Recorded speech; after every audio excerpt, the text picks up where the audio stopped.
so much. Yeah, totally forgot about my coffee. How could I do that? How could you forget about coffee? Mmm, yum. Okay, so that one's not being responsive.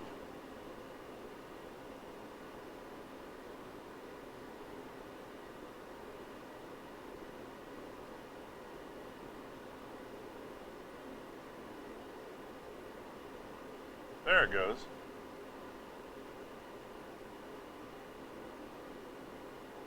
So we're gonna do a custom one on that.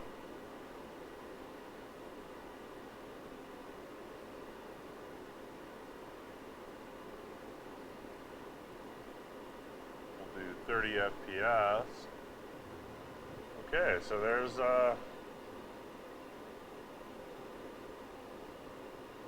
another camera on mine.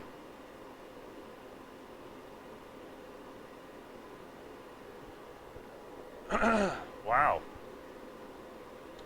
Well, they're all working now. What the heck?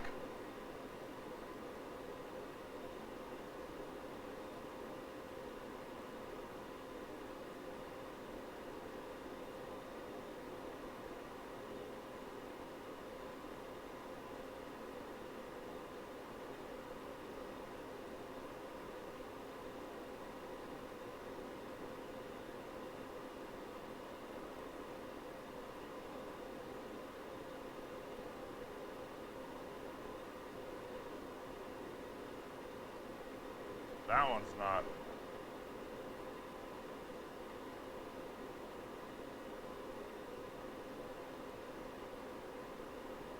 That one's not working.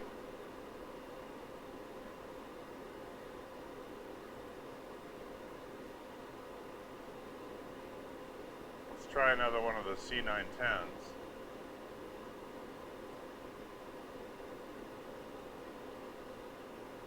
There's another one.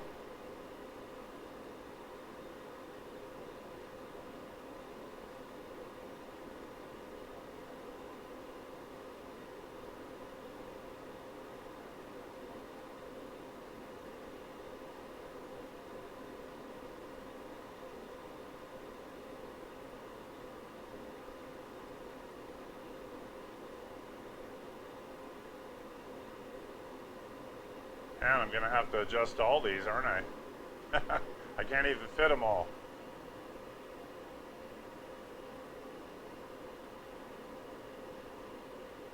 So yeah, that's enough of that silliness. I would imagine if I go to the other views, they may have some other cam views that are messed up now. Yeah, like that one.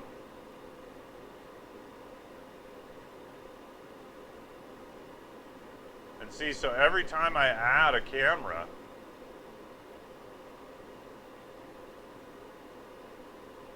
well, that's what I'm planning on changing, God's Whip, is I don't want to have all the cams on at the same time like I have. I realize that it's probably me showing off a little bit, you know, doing that, showing that I have that many cameras active. And yeah, some people have mentioned it. It's like, oh yeah, you're the guy with all the cameras.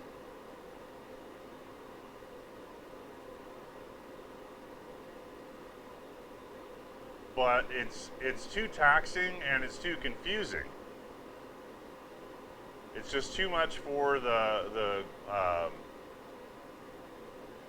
computer to run, and I don't think it really adds anything to the stream. You know? Yeah, it's more like I just want to be able to switch to any given camera. That was the real goal.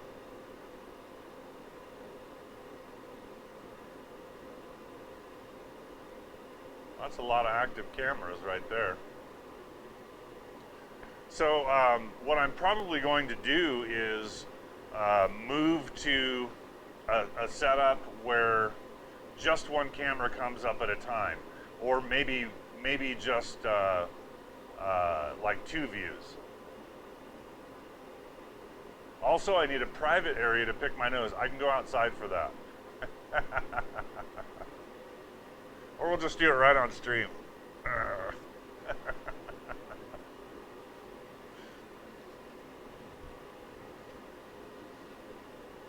So yeah, obviously it needs some work, and I also want to do some different transitions for those cameras. And I'm probably going to redo the whole thing with OBS instead of Streamlabs OBS. But since I bought the Stream Deck for the POV camera, I'm thinking that I want one here at my desk. And so another thing that I did yesterday when I was doing all the recabling is I ran one USB cable, one of the longer ones that was left, over here, down here, and then over to the desk. And then I have a little USB hub right here where I can plug stuff in, and it actually has a data connection to the main streaming computer that's in the center of the studio. Well, that way if I have a little thumb drive or something like that and I want to load a file or transfer something, just makes it a whole lot more convenient instead of this computer that's hanging up on the ceiling. And what that's going to do is allow me to have like my little label printer plugged in instead of having to run an auxiliary cable and stuff like that. So it should make things a lot more convenient. But the other thing that I realized that does is it would allow me to run a Stream Deck here at my desk. So I may come up with a mount or something like that for a Stream Deck, and that would allow me to make my transitions a whole lot easier. I was also looking yesterday about like, well, is there a wireless USB connection? And I haven't found anything that has actually been reliable. You know, for if I had a Stream Deck on me somewhere, you know, that would be super convenient.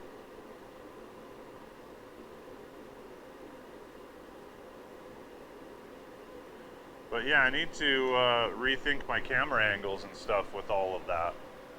You know, like, well, like this one, for instance, that's showing my bike stand. It's kind of far away. You know, and it shows my back most of the time when I'm working on the bike. So if I switch to a different camera, maybe I would have that view and then have, you know, another side view in there, and then have this one a little bit more zoomed in. That's one of the problems with this setup is Streamlabs OBS does not remember my camera settings. So if I, you know, pull up this camera and configure video, I can zoom the camera in some.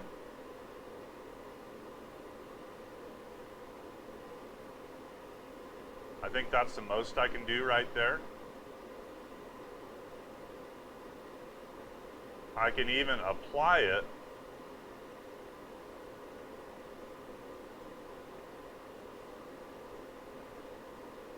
but the next time I start it up, it won't be zoomed in again. So yeah, that's not too bad.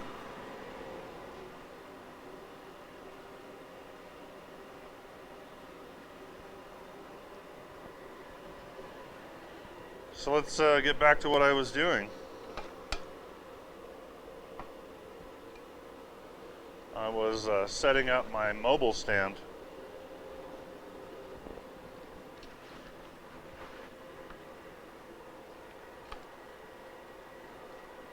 And I have to admit, this is a pretty nice stand. the Feedback Sports stand. For a mobile stand, it's pretty deluxe.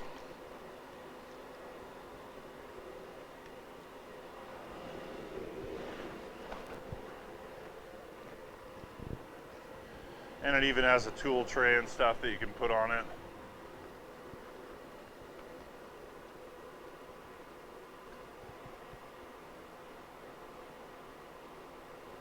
Pretty nice clamp that quick releases.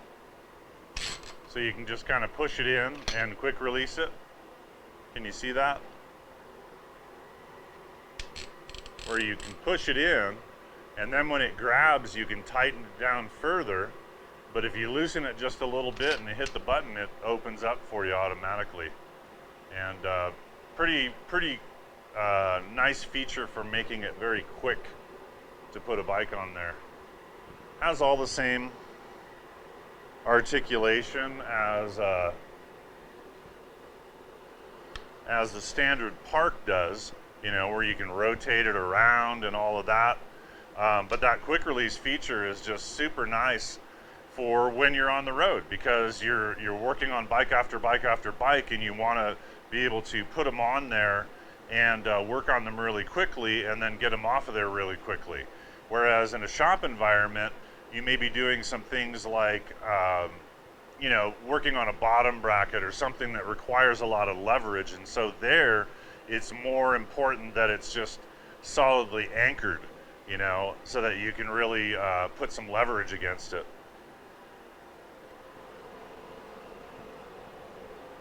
So let's set this up over here.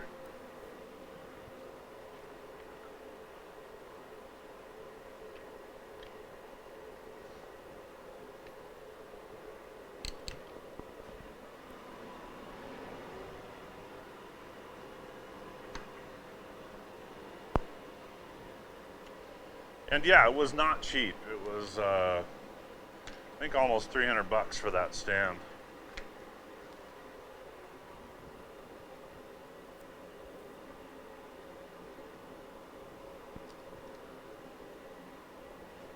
But it was an investment in me, you know?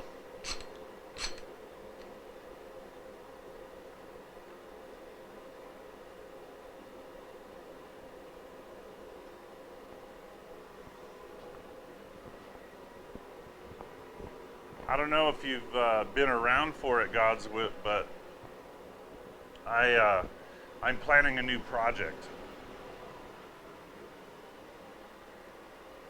I still want to do the mechanical arm that swings a hammer, but what I really need to do is I need to build a new toolbox. I have my box over here.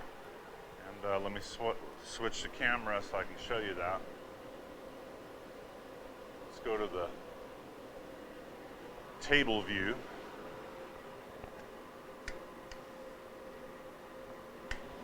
And I think I can turn this camera this way.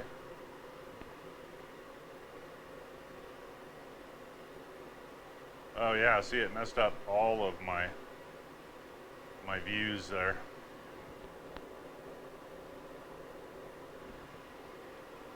But you can see I have a temporary table right here that is sitting on what is, in essence, a sawhorse. It's like a little work table, just a cheap one that I bought on Amazon.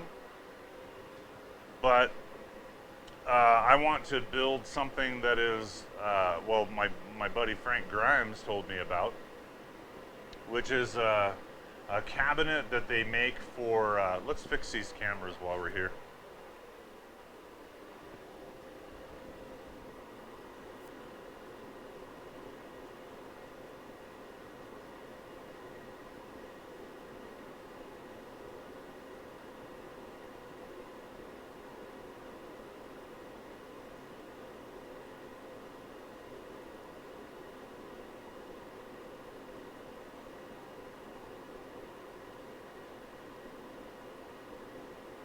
It's a cabinet that, well, people like himself, people that do stage building and things like that. It's a road case. And it's all made with road case hardware, very similar to what I made my toolbox out of.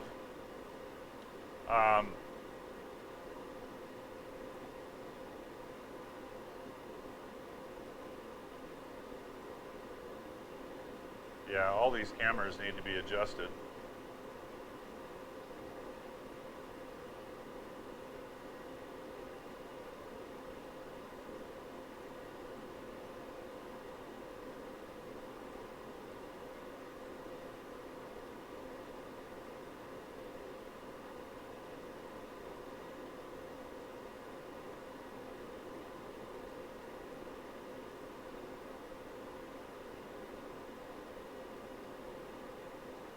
Okay, good enough for now.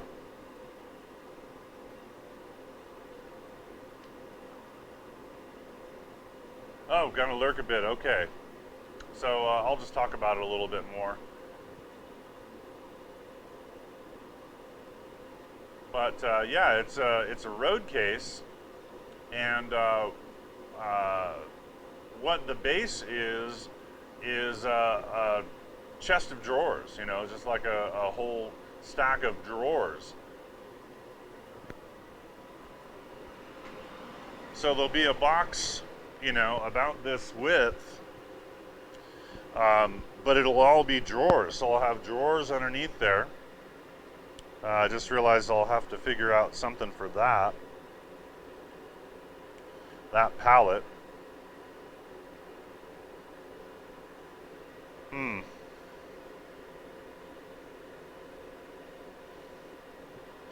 That's okay. I still haven't built the cabinet, but it's going to have a bunch of drawers underneath it. So this might have to pop up a little bit higher. I think it definitely will have to pop up a little bit higher. But the toolbox will close up and then sit on top of it. It'll actually be clamped to the top of that cabinet. But then the cabinet will have a front lid that will come off, and then it attaches to the side and forms your table.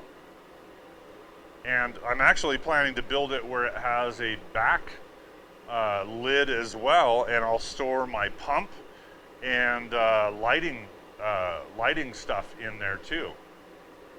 And so I'll have it, you know, kind of stored behind all of the drawers, and then I can pull it out if I need it.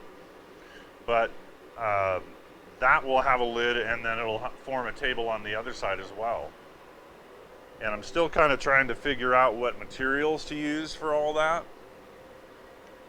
But the drawers are probably going to end up being PVC foam, just to save some weight.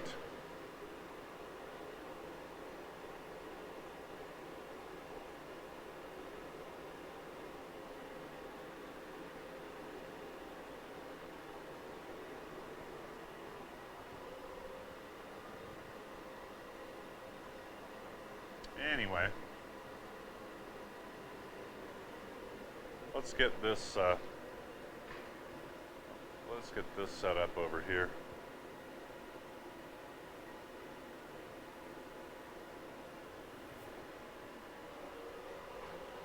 So this is the truing stand attachment for this stand. I just want to attach it over here.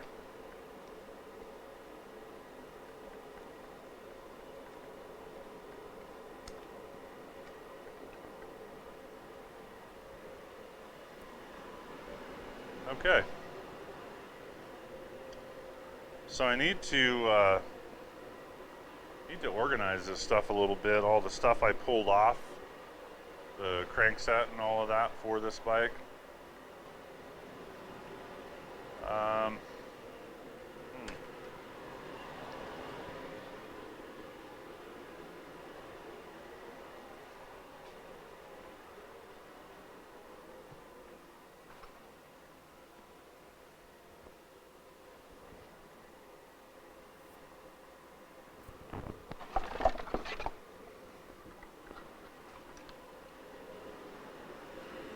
So think I'm just going to add the tool tray to it, because it does just slide on there.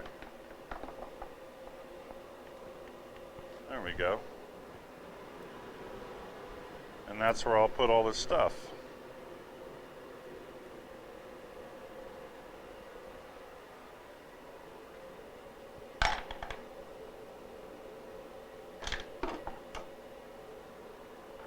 Might as well leave that tool in there.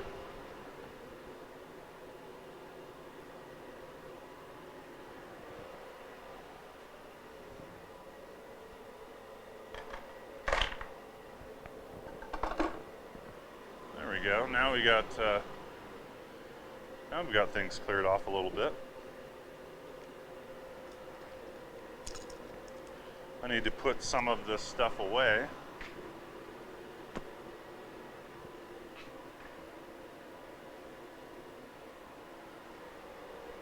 I'm not sure where I put my roll-off tool.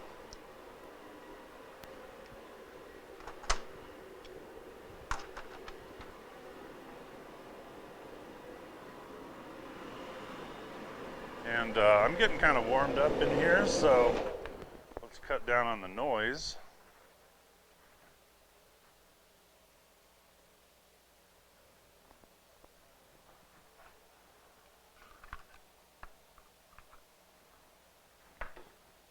And move some tools aside, and maybe we can work on the work on the POV harness a little bit. Yeah, I'm not sure where I put my roll-off tool.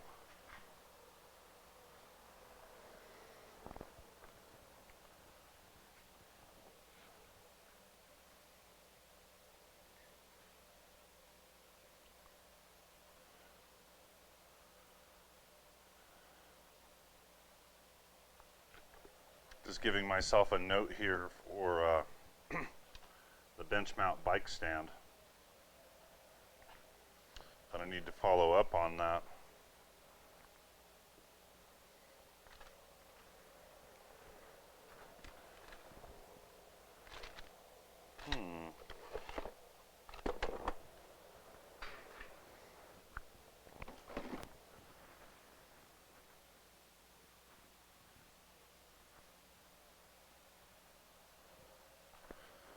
Taking a peek around, I just found it. That's the tool I was looking for.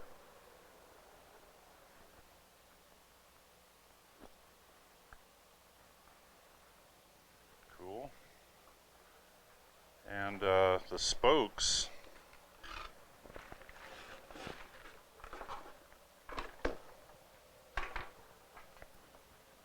So yeah, wheels.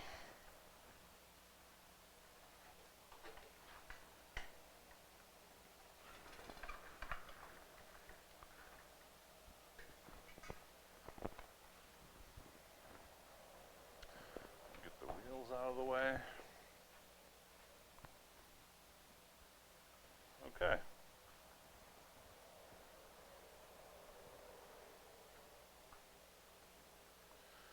So I wanted to show you at least one more thing. Let's go back to our table view here. And let's get it into a little bit more of a table view.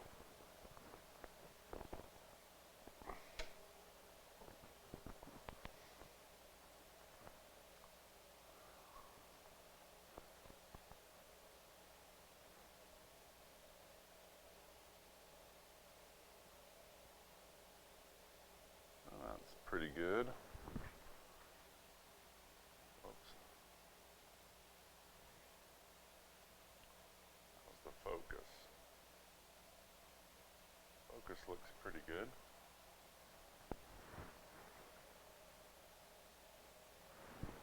Okay. So I wanted to show you something that I bought the pieces for. I didn't build it, but I remember I was in Gator's stream, and he showed me this set of tools made by a manufacturer called Heart. And what they make is a little cordless inflator.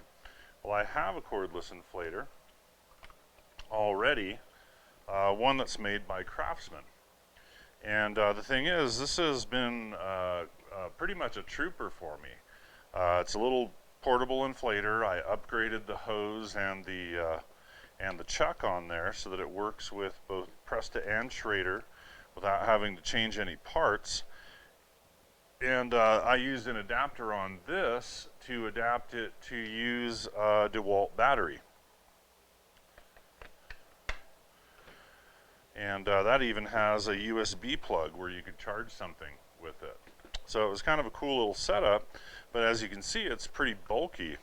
And what I did is I bought the Hart version of the same tool and bought an adapter for that adapts it to DeWalt battery. And as you can see, it's a little bit more compact. But what I haven't done is tested them. I do like the looks of this a little bit better, although I wish people that designed this stuff in 3D did a little bit more work to it. You know, like for instance on this, you know, it adapted from an old 19.2 NiCad battery to working with a lithium-ion battery, and they didn't really try to transition anything. You know, the DeWalt battery mounts in a very specific way, and you can see one's front mount and one's rear mount. But they didn't try to kind of fill in any of that space, you know, just to make it look a little bit better. And same thing on this, you know, the battery comes out the back. Well, if it would have come out the front, you could have made the whole thing a little bit more compact, and it would have been more centered, you know, more centered in the tool. But as it is, it kind of hangs off the back a little bit now. Now it's, you know, it's still plenty sturdy. The tool itself is very lightweight. It's actually lighter weight than this version here, and I guess that's the part that makes me have some doubts. You know, is are the guts inside of this a whole lot better than they are inside of this? Just hitting the trigger. This does a good job. I've even inflated car tires and things with this one, and this one just sounds a little bit weaker.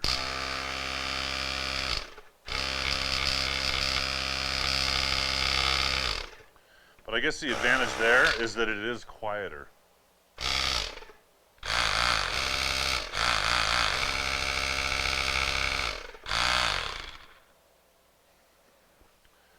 So I was thinking, well, how do I test this?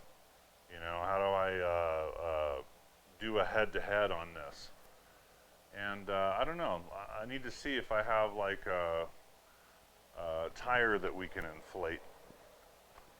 Now, other improvements are this one right here. Well, it's actually giving me an error right now. But it does have a little LCD screen in there, but it's not lighted. So at night, this would kind of suck.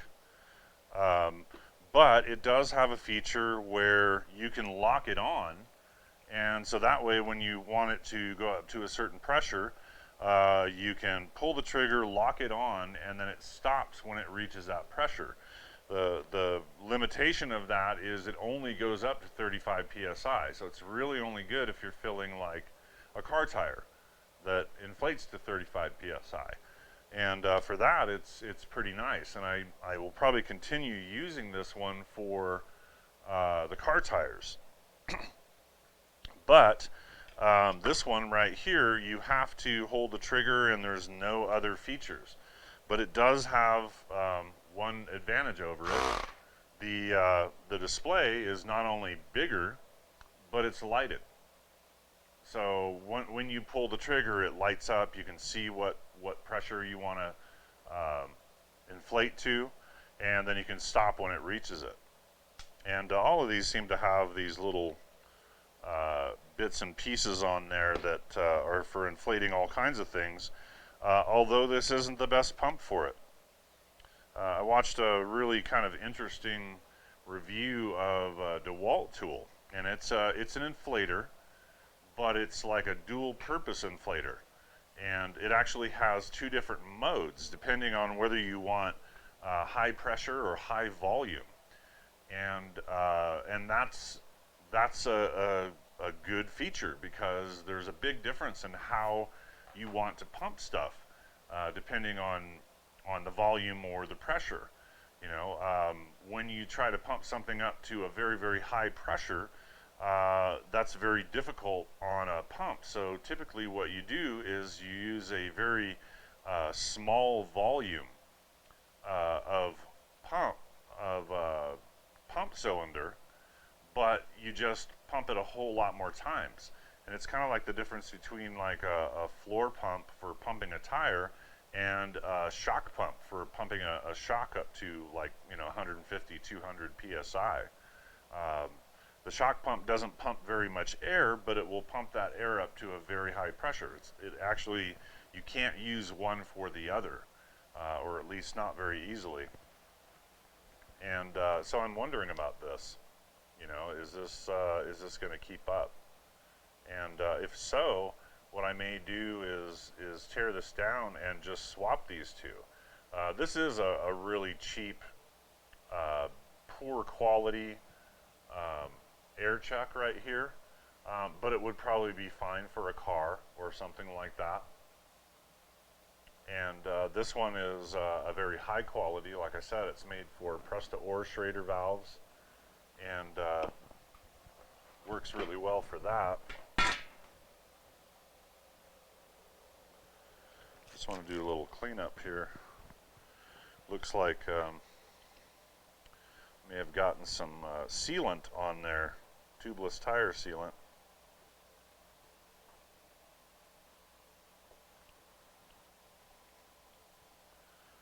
Get that cleaned up and looking nice.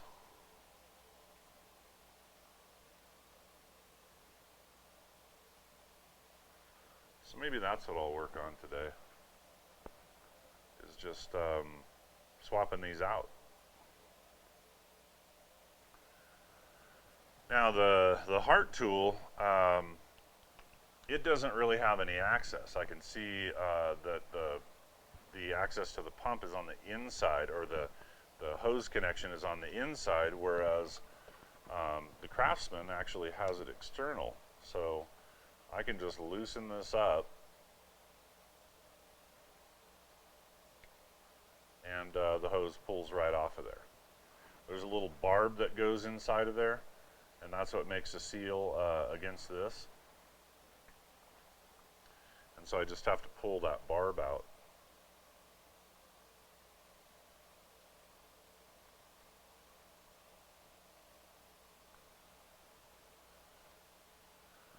And I'm not sure how this one seals.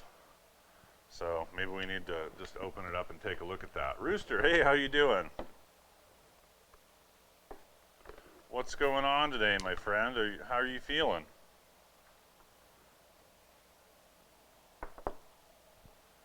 I'm taking brand new tools and thinking about ripping them apart.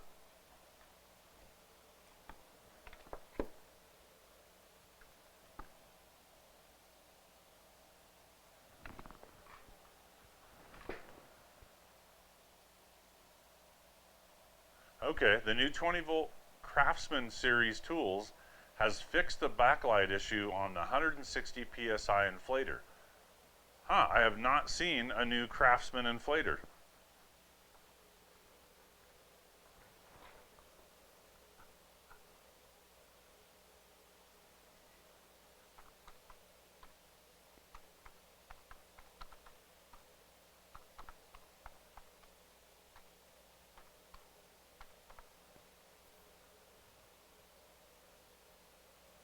Now there's an Avid Power.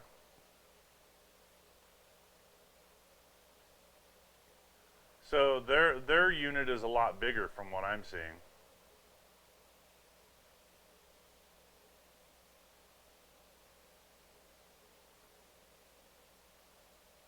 I needed it to be very compact.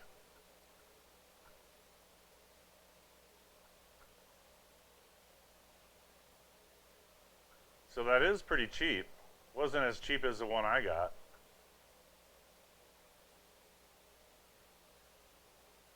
Yeah, they have a 160 psi cordless inflator.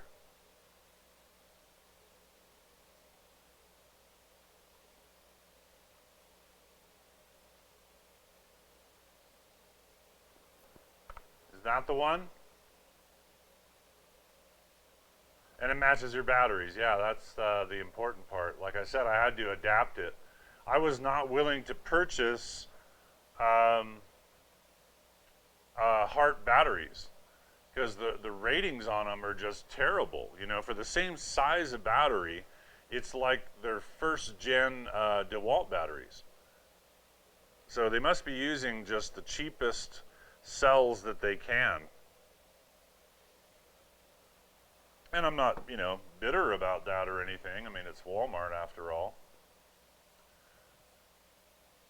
And probably a first gen DeWalt tool is better than a lot of the other crap that's out there.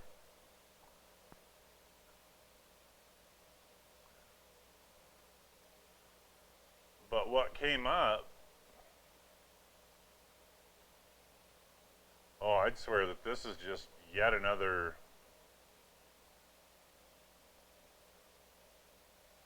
Oh, this looks like almost exactly the same.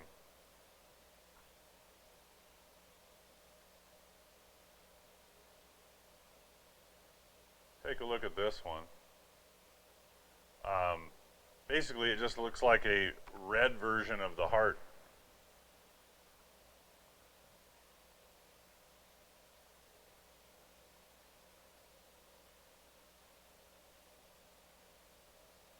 But I guess it does come with a case and battery and a charger. And the charger works off of your accessory plug. So that's kind of nice. Yeah, this is probably out of the same factory as the one that I have on my bench right now.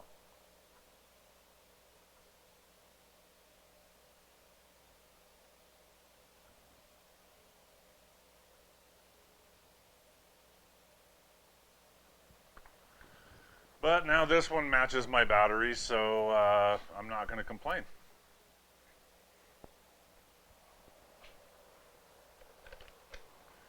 Let's see what it looks like on the inside.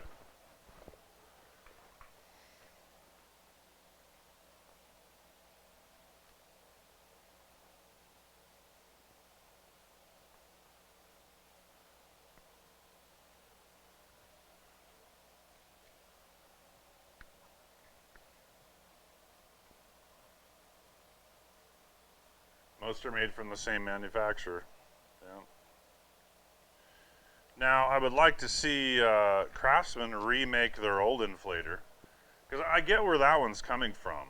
You know, there's a few of them out there that are made to be like almost like a rescue unit for a vehicle. Okay, they have like a built-in battery, as well as the inflator, as well as, you know, a flashlight or an area light.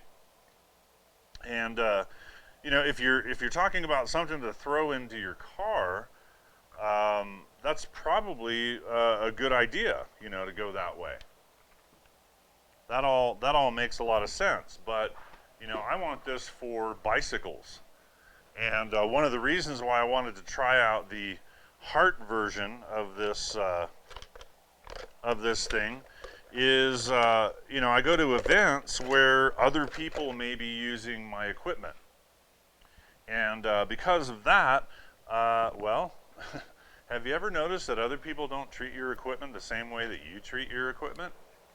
Yeah, somebody's liable to drop it and break it or something like that. And so I just wanted to see what a cheap version would do. Especially, you know, if they did break it, it's like, well, okay, I can go to Walmart and for $30 get another one.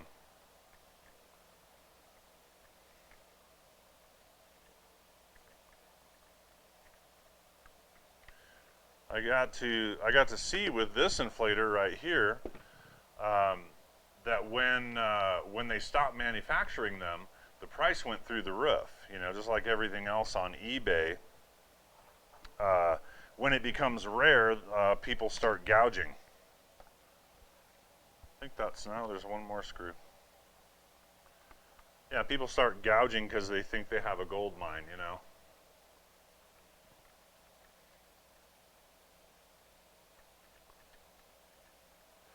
And I was going to buy another backup one.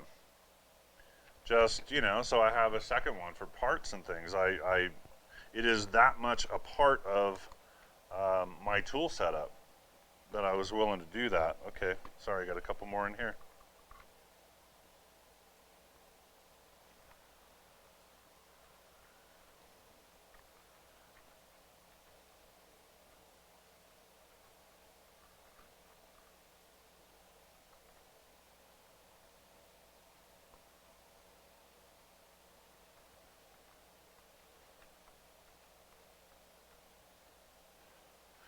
But I've also considered, you know, what about getting a better quality one?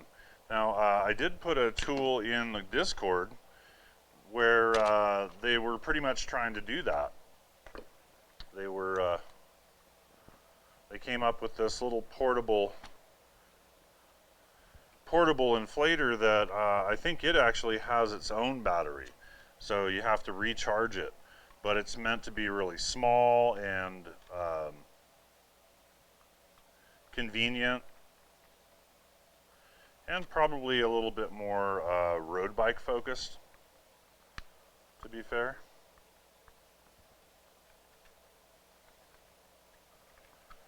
Did I miss a screw, or is there another? There it goes.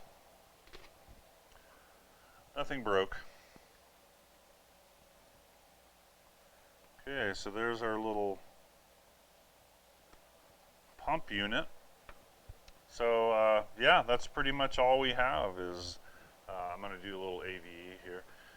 You have your battery connection down here, and I am wondering, you know, if you could, instead of using this, you know, modify this where this came into contact with the right pins on the DeWalt battery, because this one is a simple device.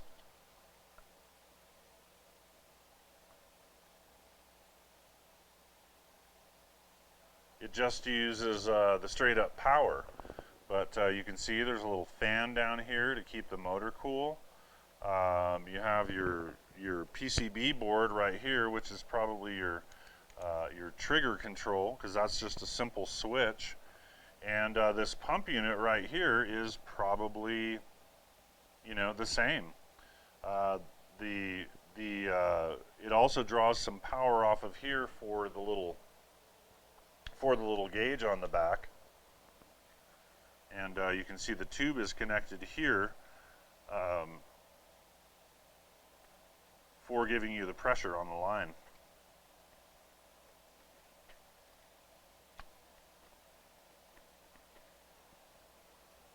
Let's see.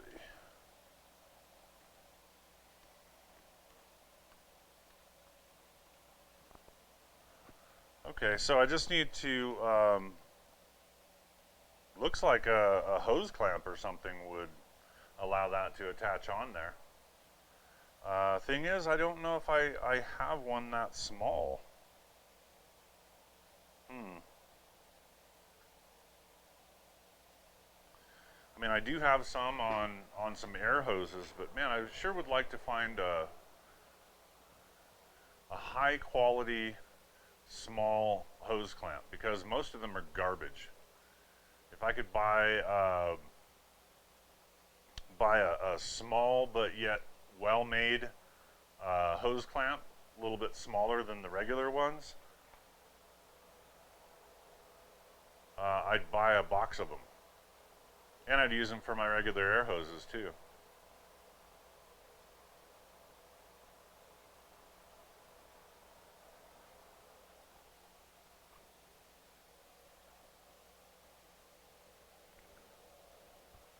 So I can just cut this off of here.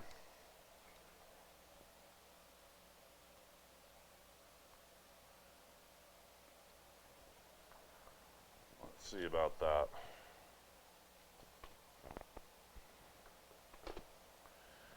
I'm thinking about just cutting off this little ferrule because I'm going to have to do that regardless.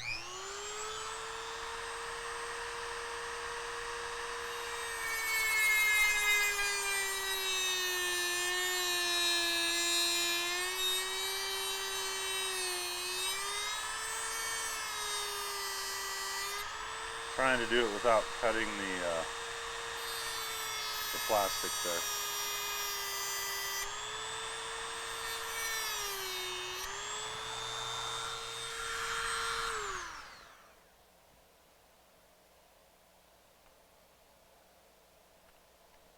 Let's see. Let's get a slotted bit and see if we can just twist on that a little bit and get it off of there. Yeah. Pretty darn easy.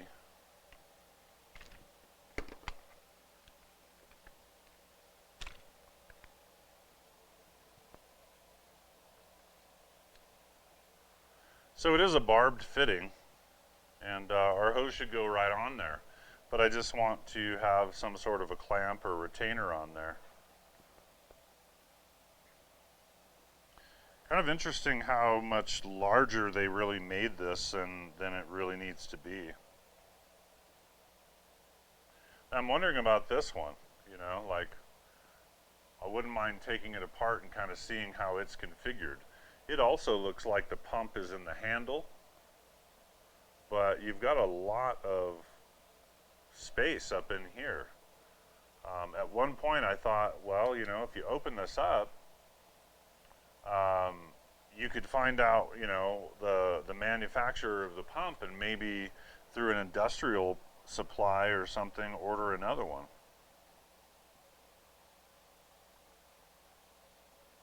A lot of plastic in it, but isn't there in everything? I mean, as long as it's decent plastic and it holds together reasonably well.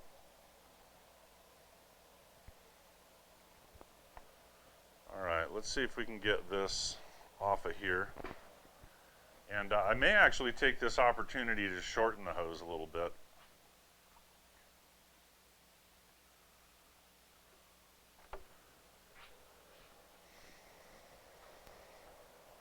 So let's grab a knife too.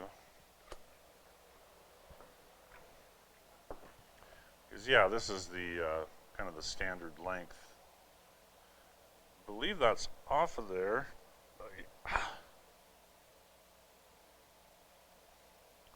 It should pull out. Yeah, as small as a hand sander, exactly. That would be nice, wouldn't it?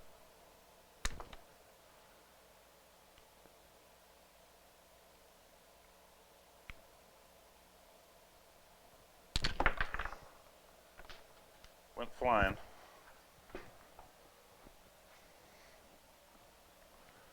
Oh man, that's way behind the bench there.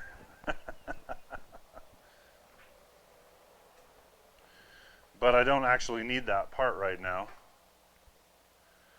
You can see that this has kind of a couple different parts and a barb there and brass hardware, whereas this is all plastic.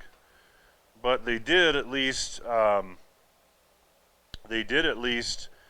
use the plastic of the housing to kind of reinforce this hose so that it won't bend and snap off this little bit of plastic here.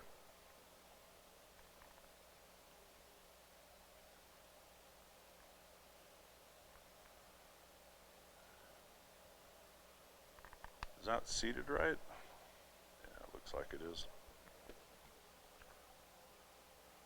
Well, for now, I guess I'll leave it at this length. So yeah, I really probably could just have that shoved on there. But a little clamp on there would be good. Radiocom, hey, how are you doing? And I actually have one right up here, so let me see if I can just steal one off of another air hose. I don't know when the last time was that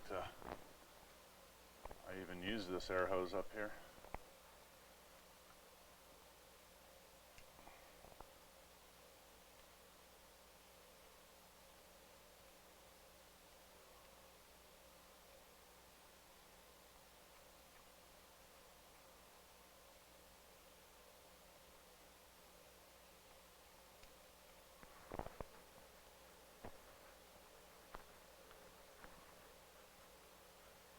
Okay, come off of there.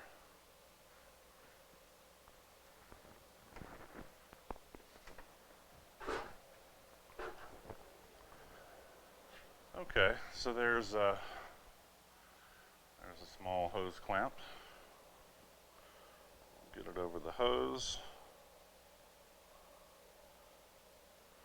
We'll get it started on itself again.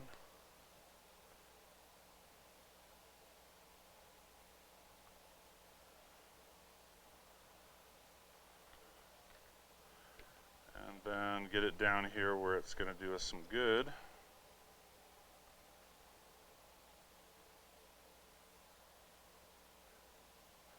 Hopefully in a place that it's not going to interfere with the plastic housing.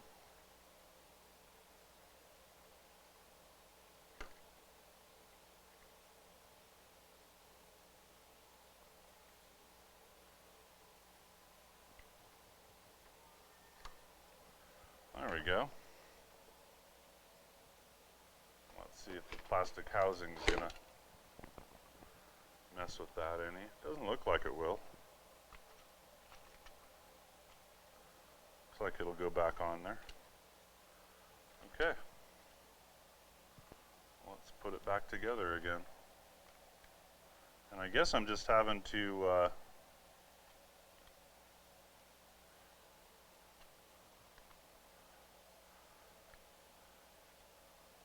commit to using this now that I've stolen my good hose off of there.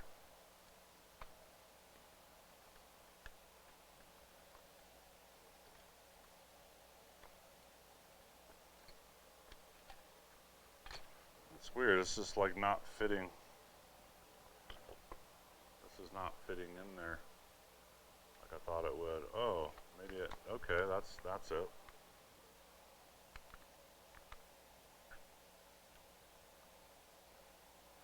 And these wires here might actually get caught in this little gear. I do believe that they were wrapped around this little post here. There they go. That'll keep them from getting sucked into there. And that hose tucks there. Okay, I think it's ready to go.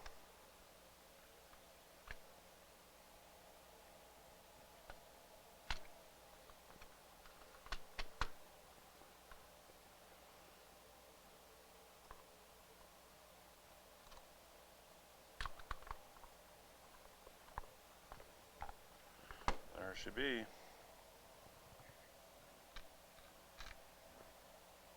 Okay. Now I would like to find a narrower bit here. That one was kind of difficult to get down inside of there.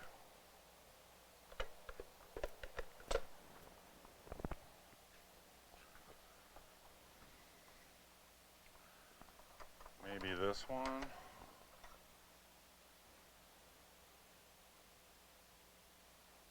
Actually, this hose on looks like it might do a better job. Oh, that's the one. And these are screws into plastic threads, so you have to be fairly careful. You can always speed things up with a power tool, but you kind of lose a lot of your feel I like to do stuff like this with a hand screwdriver. Keeps you from stripping things out. Yeah, this is my Hozon JIS screwdriver. And let's face it, these probably are JIS screws. Or at least JIS-like. I don't think that this thing is made in Japan, but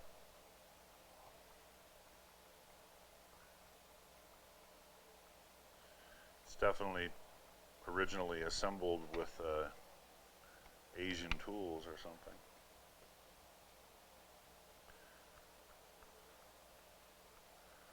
So, after watching a bunch of AVE, you know, I'm noticing a few things about this tool. A lot of cheap tools that you buy out there aren't necessarily using the same standards, and I don't even know if I have a cheap enough tool to give you an example of that. But I wanted to show you on this that it shows right here. Let me adjust the focus.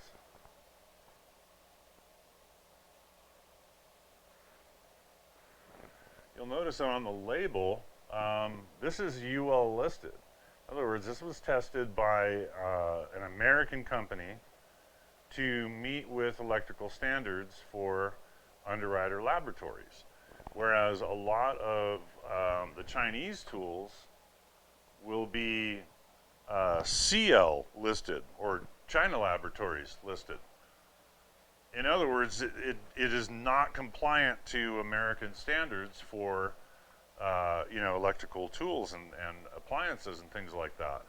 So, you know, maybe that's a little bit of reassurance, you know, that if I bought something like this at Harbor Freight and it did not have an Underwriter Laboratories, well, then it's, you know, being made to some manufactured standard.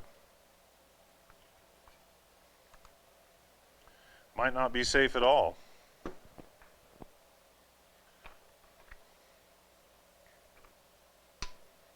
I don't know about you, if there's anybody out there that is an enthusiast of 3D printing, but I just wanted to kind of show you the quality level of the printing that I purchased. This was $30 for this piece, and I don't know, I really haven't looked at a whole lot of 3D printed pieces, so I don't really know if this is a good example or not. But it sure looks rough and primitive. I mean, kind of cool how they put the Hart and DeWalt compatibility on either side, but it's pretty darn bold, you know. Well, let's see if we put it back together correctly.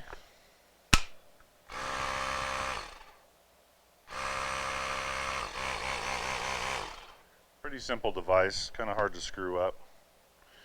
But now we're converted. So I'll start using this, and I'll just kind of give you an idea of what I think about it.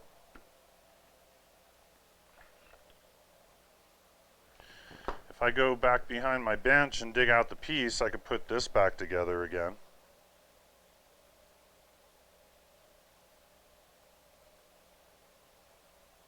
And I'll do that at some point.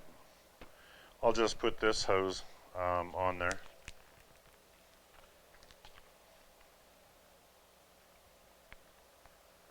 Who needs all these warnings?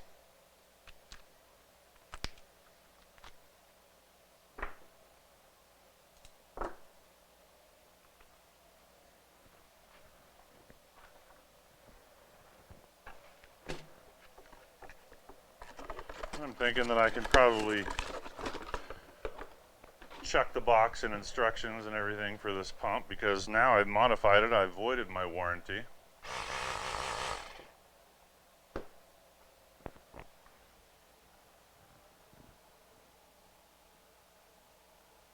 I may do a little bit of research into that. Like I said,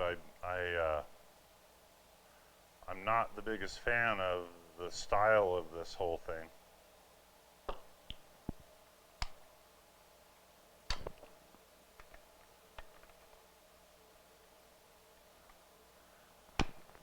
And it appears that it doesn't even really work correctly. Well, there it locked in. Okay, so that does lock on there. And that actually gives a little bit more credence to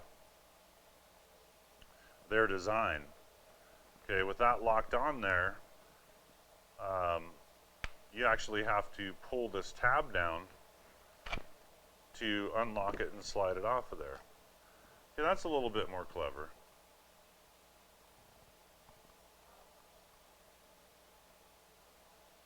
I'd buy that for $1.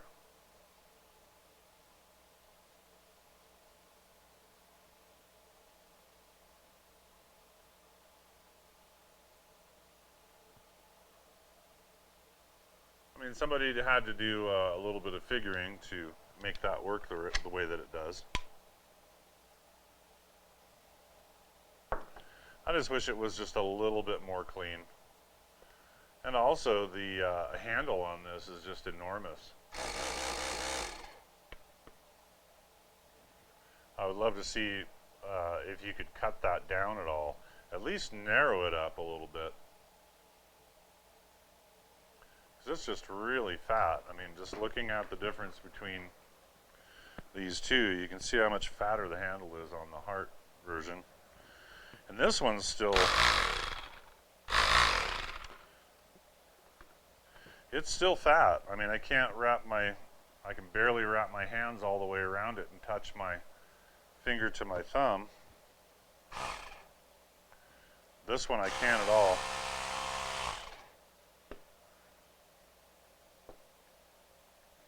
A little bit more on the ergonomics would have been a nice thing. Okay, put some tools away.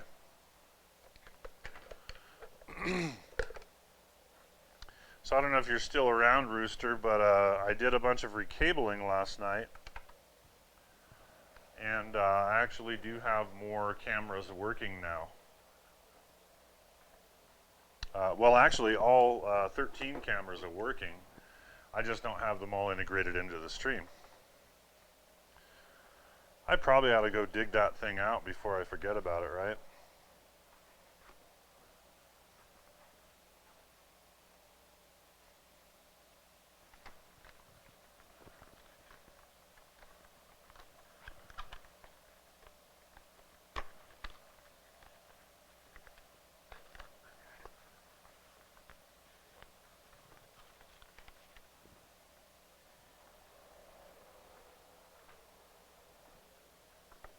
So I think I'll just set this stuff aside for now.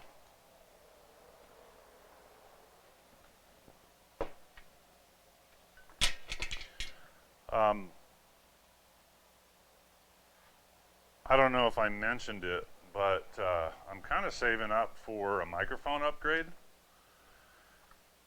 If I wasn't doing that, I was thinking about buying an external monitor. There's one on Amazon for about $170. Looks pretty nice. Has both HDMI and USB-C capabilities. So it would be compatible with our POV setup here, where I could hook this up to an external monitor, even have another USB plug that would plug into here, and I could pretty much leave it as is, or even pull this off of here and plug it into wall power, and do configuration on this computer instead of having to use the little screen right here. I just thought, nah, I do have another external monitor. It's kind of wonky. It's very old. It doesn't actually have HDMI. It has an adapter from DVI-D to HDMI to even work. and it does have a line in it. You know, it's a piece of crap, but it's a working piece of crap, and it would work for, you know, what I need to do. Do I buy that, or do I just hold out and try to, you know, buy the microphone upgrade? And I'm still leaning towards the microphone upgrade.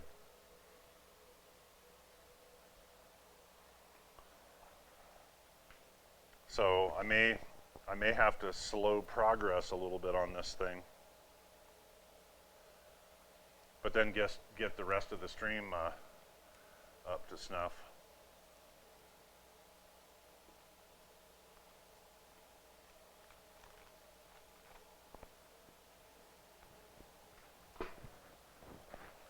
Because you know, if I'm going to start using the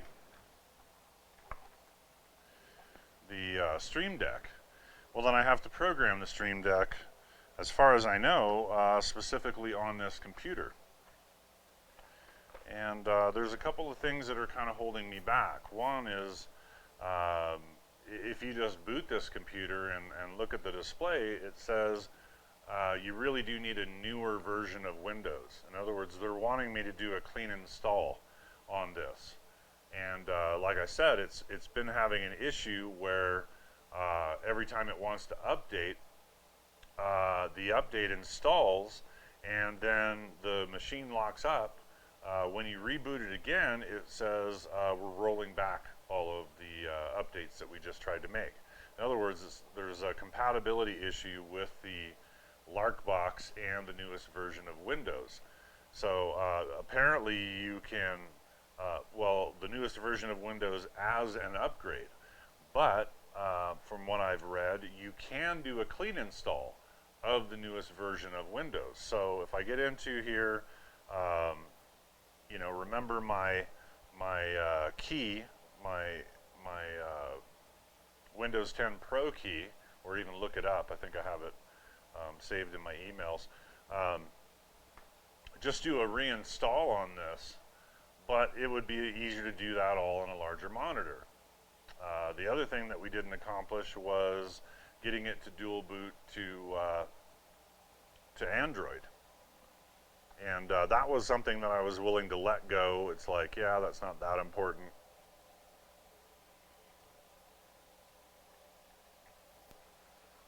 So I'm kind of hesitating on this. I'm waiting a little bit.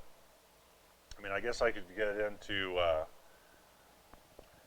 configuring it with the monitor that I have, do the clean install and everything.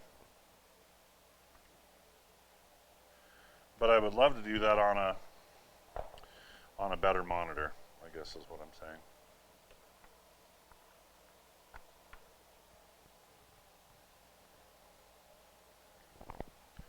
So let's get some stuff plugged in and charging.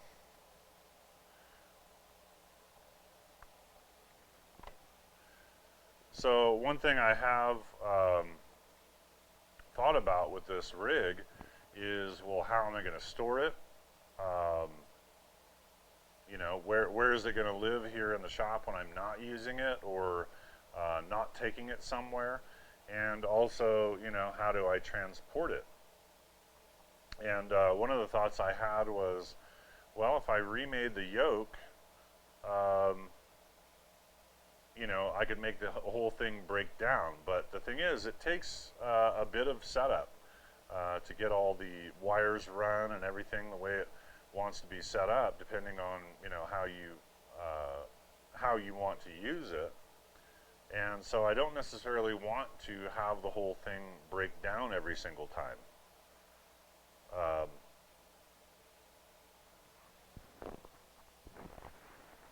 So I'm kind of hesitant to do that. You know, maybe it'd be better to just have I don't know, a bag or a box or something like that that the whole thing fit into, and you just bring that along with you. There'd be room inside of there for other accessories and things like that. You know.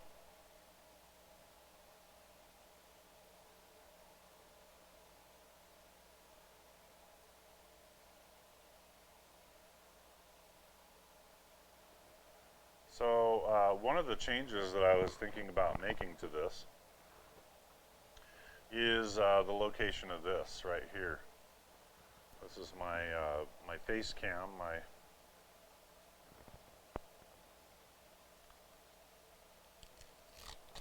fisheye lens cam. And if I just disconnect that, well, and tighten this up a little bit more, then you can get this to unscrew from here.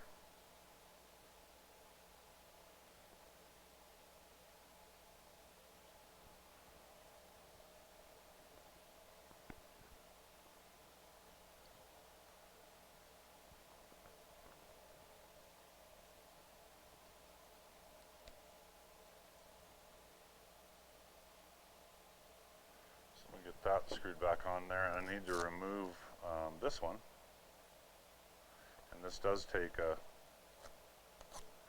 number 2 Phillips to remove off of here.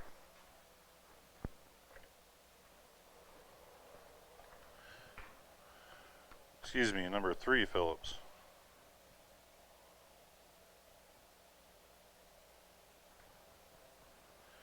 But pull that off of there, relocate this,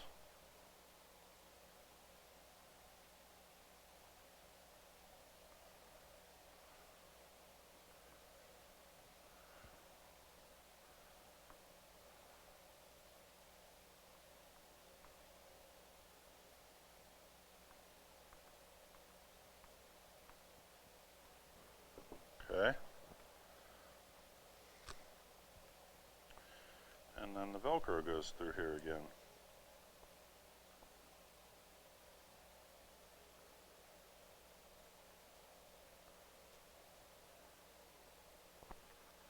Alright.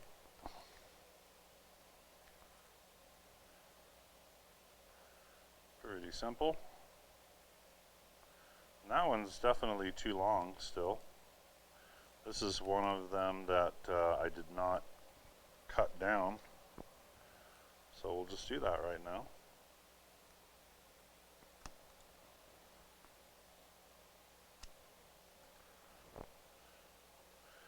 Just makes it a little bit easier to manipulate like that, okay?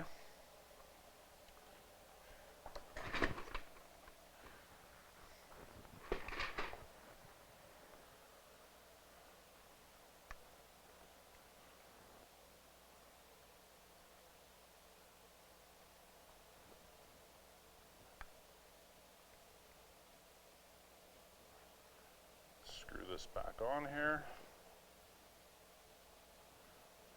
Get it as snug as we can, and then it helps if you lock it on at kind of a right angle, and then you can really use your lock as a wrench.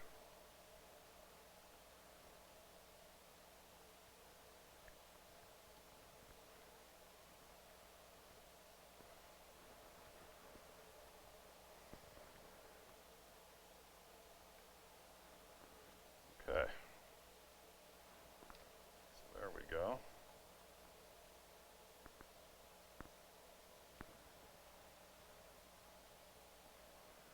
And now this barely reaches.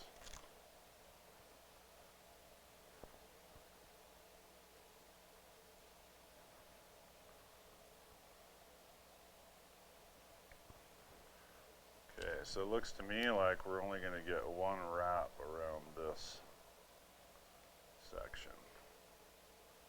We'll have to leave that dangling, but it doesn't seem to really get in the way. Okay. So now I can consider having enough room for like the Stream Deck. And if you fish this through here, I don't know, the Stream Deck might even want to go down like here.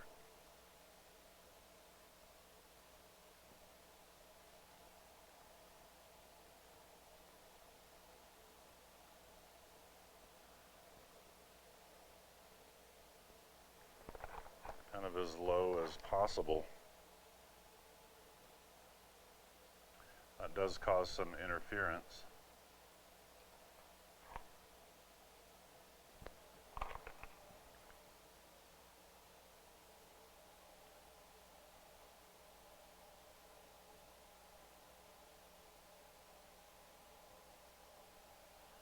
So I'm wondering if, cutting these tabs off would be the way to go, because I can always secure it with zip ties all the way around the yoke. Let's take a look. I want to try it on for size here.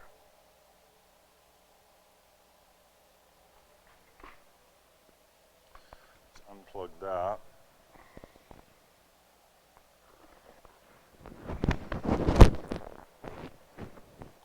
Sorry if I'm squishing the microphone. I just pulled the entire cover off of it. But yeah, where can I put this Stream Deck? I'm thinking that it would actually be best down in here somewhere, but I have to be able to hit a button.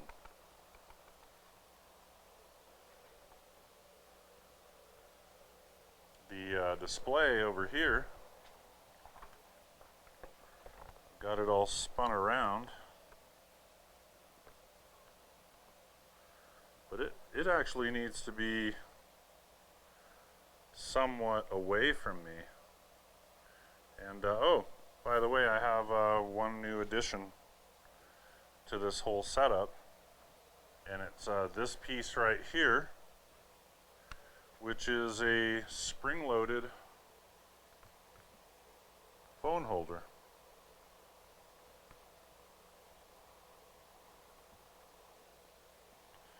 So when you're using the gimbal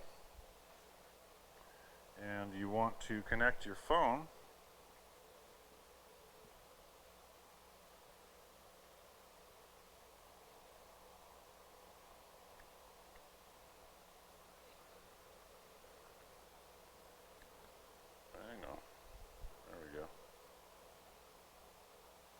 I don't understand what that's for.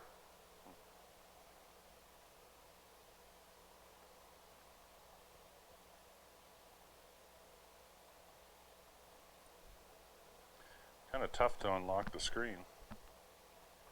You'd almost need it out here. Okay. So let me get into my apps, and I have the Hohem Gimbal app.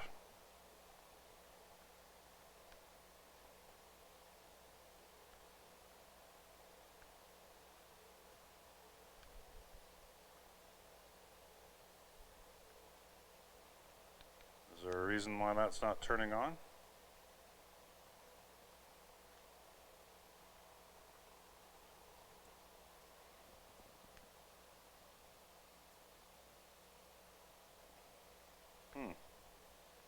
I don't know if it doesn't have any charge or...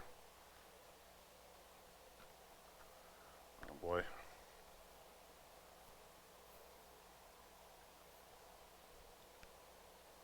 Yeah, I must have left it on yesterday, and now it doesn't have any power.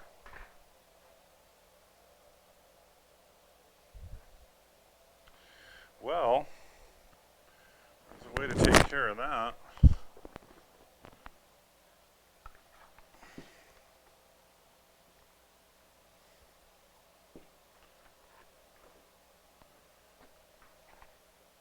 Yeah, I think that's going to have to go down there.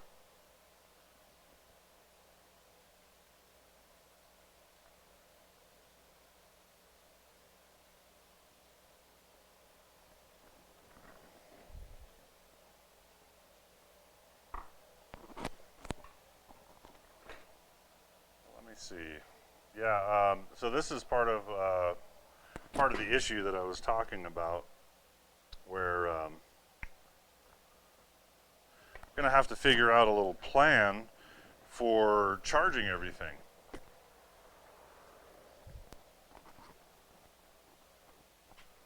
You know, like how do I leave this all set up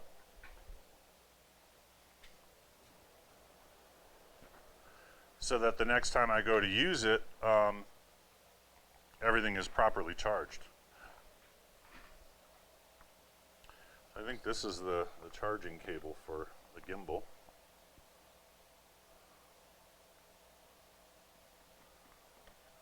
Which is really short. So I might look to see if I have another one, a longer one. And that may be a way to manage it. Oh, sorry, I just realized I had a microphone issue. Still had a microphone issue.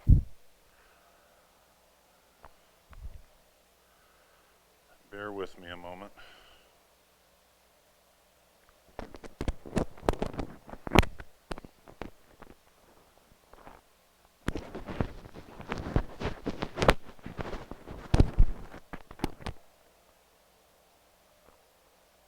Can be a little tricky to get on.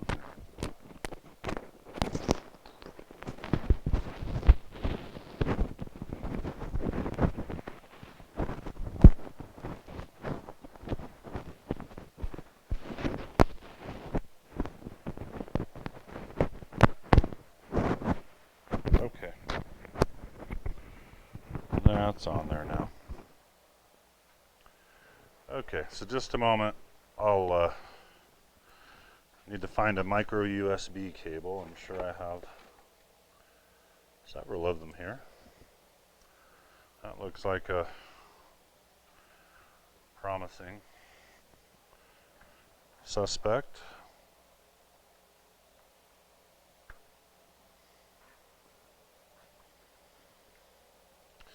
So yeah, entirely possible I could kind of leave this all plugged in a certain way here. There it goes.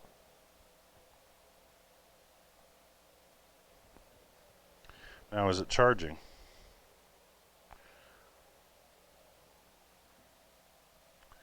Okay, that's charging it up.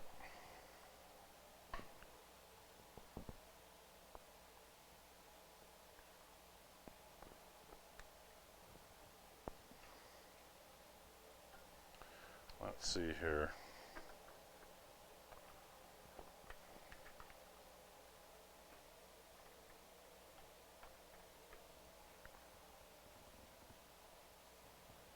Okay, yeah, I need to charge up the gimbal.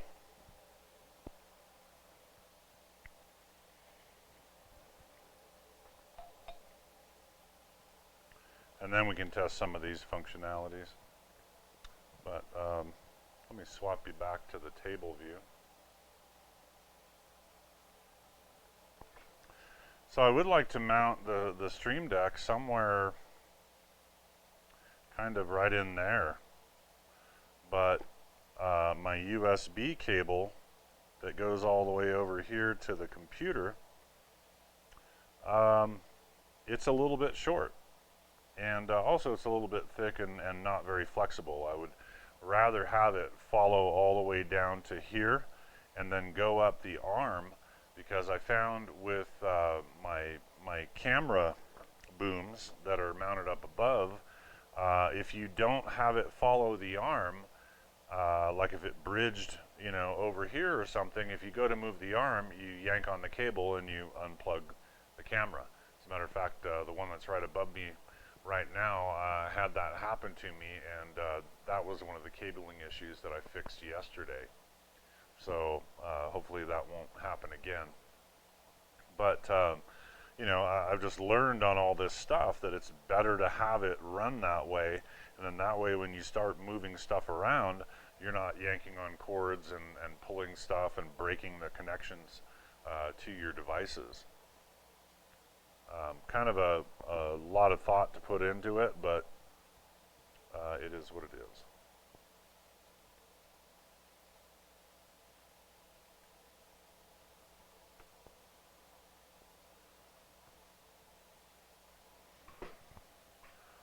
So I don't know if I'll be using this very often. This little phone mount is actually a Hohem accessory. So the gimbal manufacturer makes this accessory for your phone, but it does unscrew. So if I don't need it, I don't have to use it. But it does open up some additional functionality to the gimbal. And I just wish that it was ambidextrous, that you could put the phone out to the right of the gimbal or the left. But I think they've designed it for a right-hander, where when you grab it like this, you can operate your phone with your left hand. I don't know, maybe some more redesigning, but from what I've been reading, gimbals may be kind of a thing of the past. With the latest iteration of the GoPro, you pretty much can forego a gimbal with that GoPro. And I'm actually leaning that way myself. I still think that this will be kind of a cool rig to walk around with and wear. Maybe take a bike ride, an easier bike ride on it. But if I was wanting to ride seriously off-road, I would definitely go the GoPro route rather than this.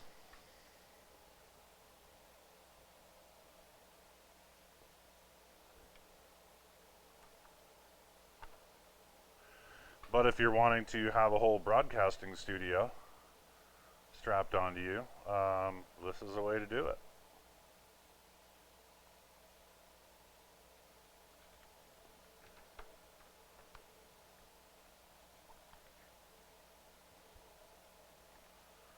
So I think I might put the Stream Deck away for now, or let's see. I do have another plate that could go on this somewhere.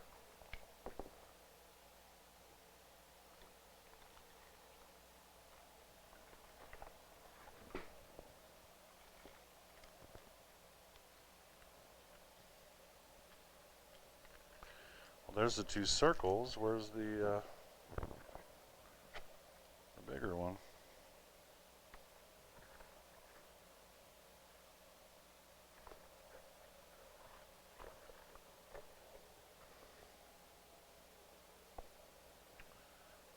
Okay. Ah, it's right there. So yeah, this is the one that I'm wanting to put onto the back of here.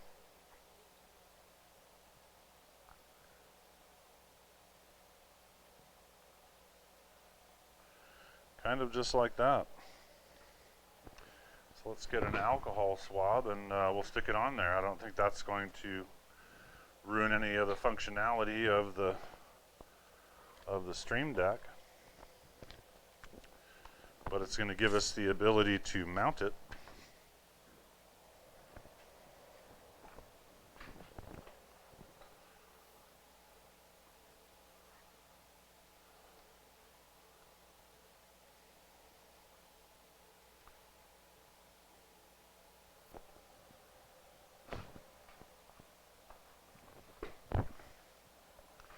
So I'm thinking that it probably ought to be just centered as far as the adhesive, working correctly. Probably just ought to center it. I was thinking of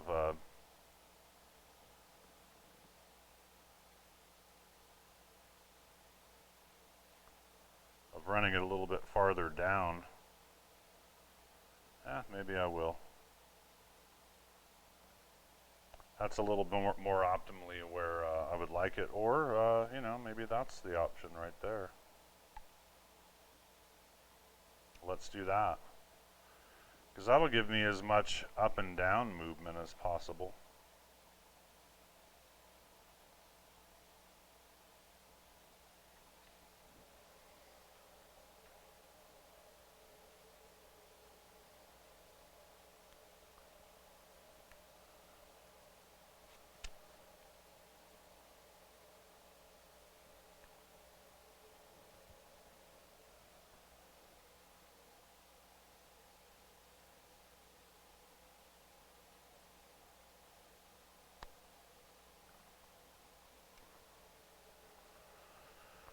go.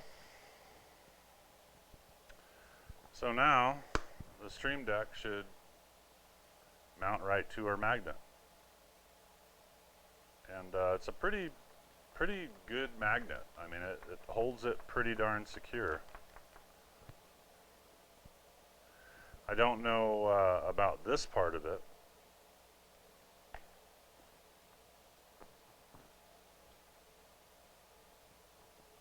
You know, it does have a little ball connection there that you can rotate around, and then by twisting it you can lock it. But I just don't know how secure that is. So this is what I was talking about. You know, if you have it here,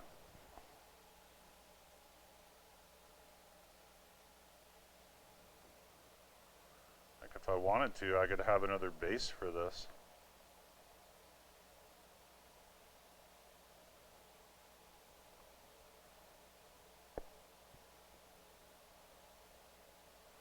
If you just adhered this to a larger base,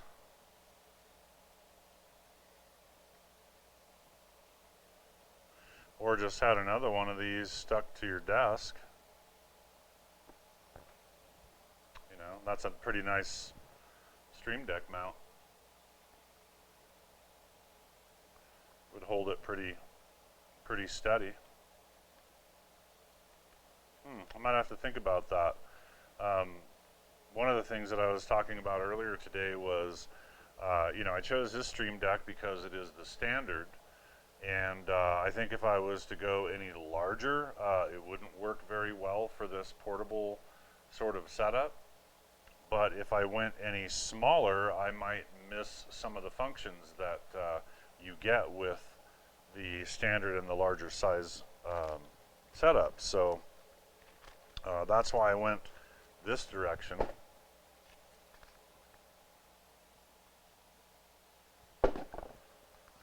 But it got me thinking, well, you know, maybe I should consider getting a Stream Deck for my desk over there. You know, or perhaps what if I just got a few Stream Decks and wired them around the studio, just kind of like I just wired my desk. I ran a USB cable over to it, and then now it has a small hub there.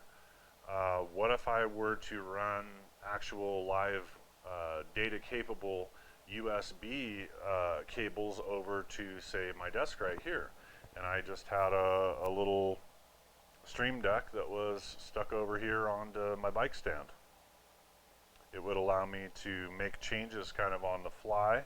I would be seeing what's going on there, but that's what just struck me is, yeah, I haven't researched using multiple Stream Decks.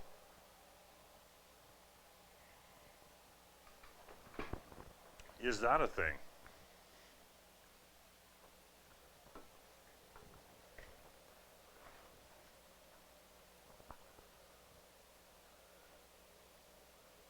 I'm kind of curious.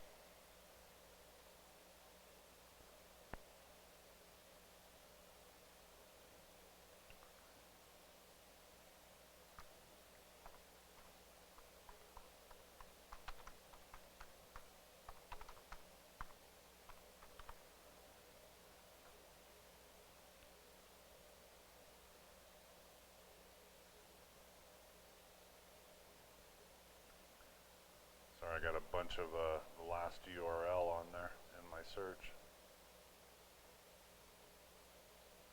Looks like Makita makes an inflator, darn it.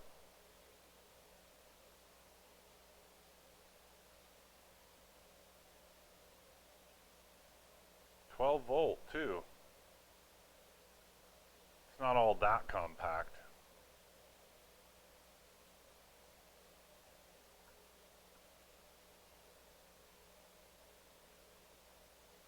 But we're going to look up multiple Stream Decks. Dual Stream Deck.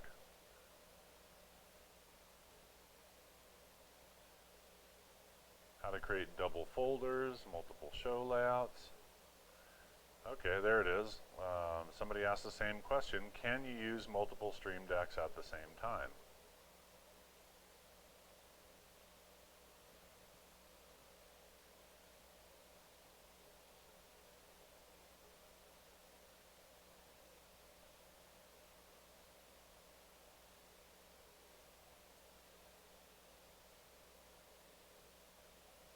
You can use as many Stream Decks as you have available USB ports. The software is able to differentiate between multiple Stream Decks in use, and you can switch between them when assigning functions.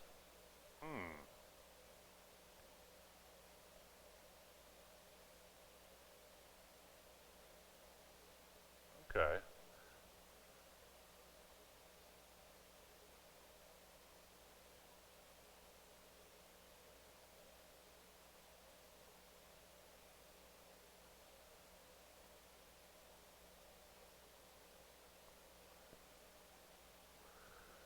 Okay.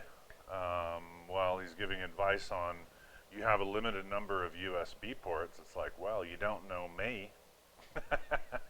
I just added another 12 to my computer.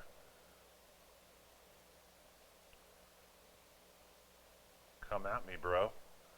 Um, which is a good warning for beginner. It's like, yeah, you fill up all your USB ports, then you're gonna regret it.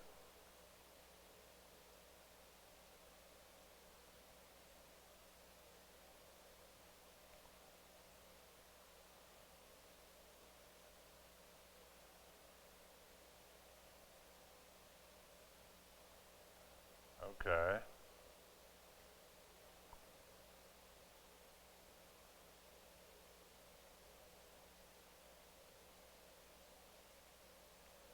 You obviously intend to use multiple Stream Decks already, so there is one for that, again with a multiplier of y this time. Let's see.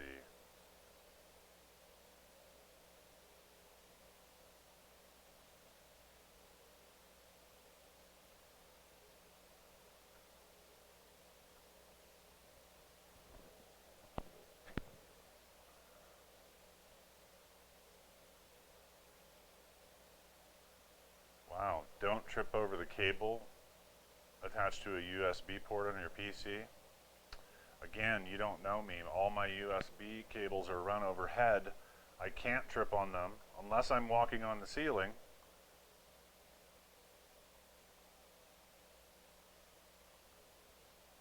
But there is a lot of good information in that. About the difference between hubs and cameras and uh, hard drives and SSDs.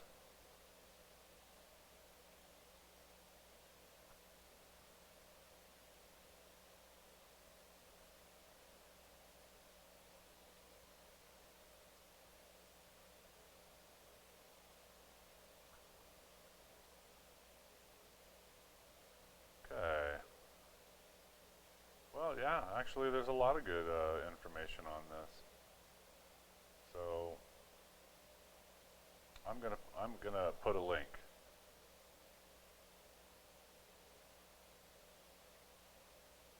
I'd be twitching.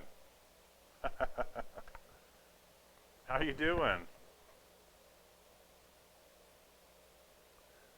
I'm working, I swear. Working it.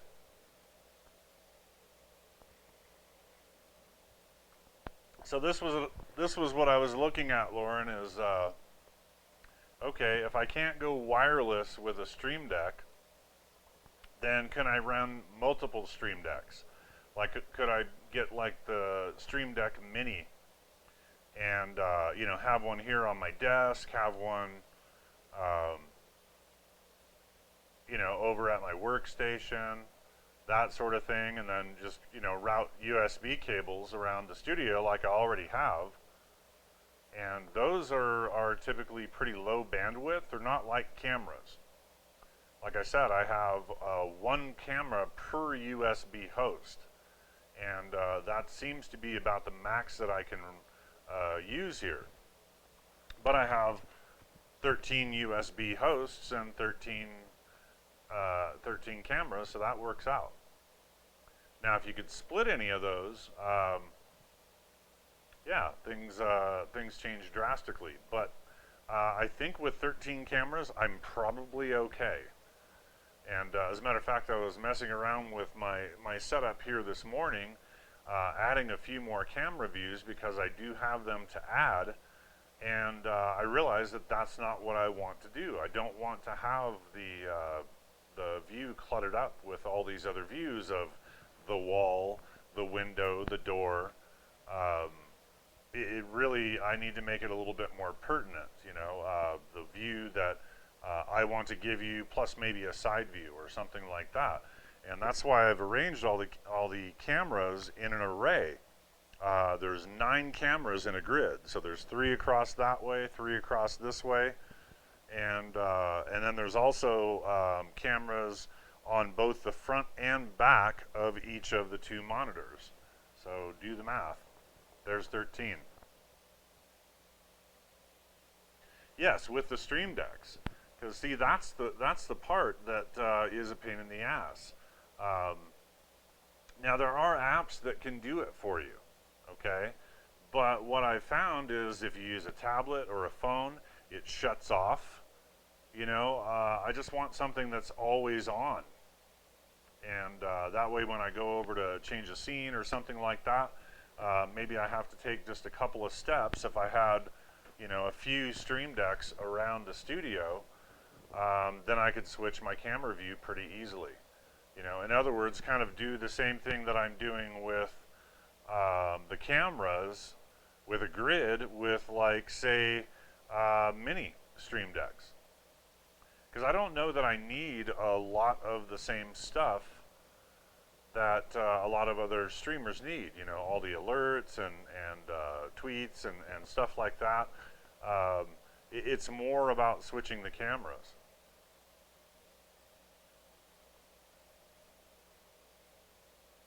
Yeah, exactly.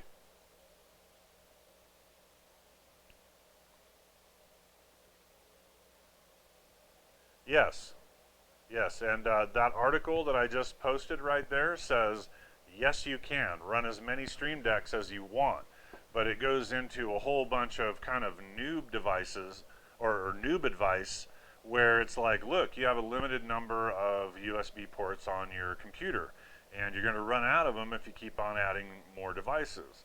Also, it gets into USB bandwidth. You know, like the bus can only handle so much, and it goes into a fairly good and accurate description of all that. You know, but I've already like taken over my entire PCIe bus with all of these USB hosts. But the thing is, stuff like Stream Decks, you know, thumb drives, mouse and keyboard and stuff like that, they're all really, really low bandwidth. And you can have multiples of those on the same USB host, and they work just fine.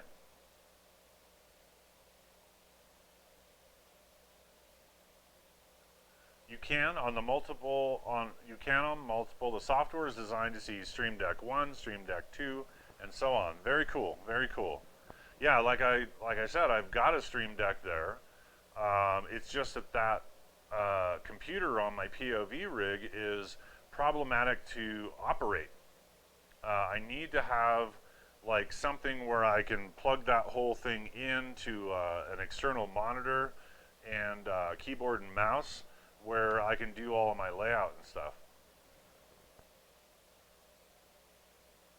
Oh, okay. Your Stream Deck needs a lot of work. You've been lazy and haven't fixed it since you updated your hard drives. So now it's been collecting dust. Oh, that's a shame. But then again, does that say that you don't really need it? Is your setup simple enough that that you didn't really need a Stream Deck, or is it more like it's that much of a pain in the ass that you haven't done it yet? Or maybe it's not all as useful. I guess it depends on your setup too. You know, like if you have multiple monitors and you have a monitor dedicated to, say, your OBS setup, it's pretty easy to, you know, mouse over here and and change my view, with the click of a mouse. Okay. And so, yeah, I get that it's more for a gamer, like you're already in game. You don't want to alt tab out and make changes and then go back into the game. So it's much easier to just hit a button.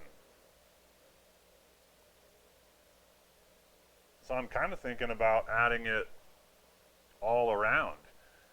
You know, I ran a USB cable from my computer, which is in the very center of a two-car garage, okay, across the beam, down the wall, and then on the floor, and I have a cord protector because I already needed to run a power cord because I have power strips and a flex shaft tool and stuff that can all run off of the desk.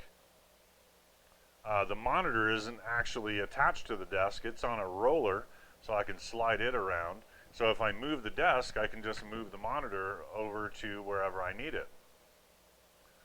But I didn't have any sort of data connection to the computer. All of the camera connections are just spider webbed out from there to each camera location. And yesterday, after my stream, I actually bought more optimized lengths for all of my cables. Some of the cables were like 10, 15 feet longer than they needed to be. As a matter of fact, these are all the cables that I removed. That's actually a lot of cable. Okay, so for example, you have a 15-button Stream Deck. Create one of those as a folder called Cameras. Then when you push that button, you get 14 buttons dedicated for 14 options in Camera Push Button, as one of those automatically is a back button.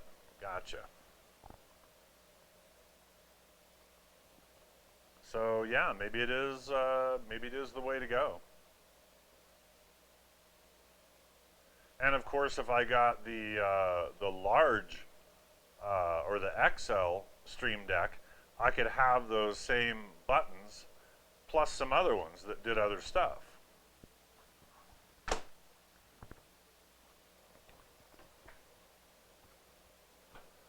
I'm kind of wishing that you could get like a single button. Do you know what I mean?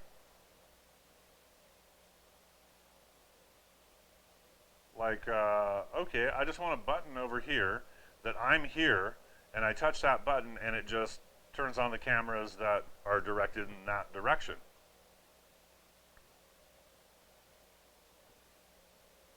And then I move over here and I hit that button and now all the cameras go over there. I mean, we could try playing around with the software. You know, the Blue Iris. But I don't know jack squat about programming. I don't know how to make that work.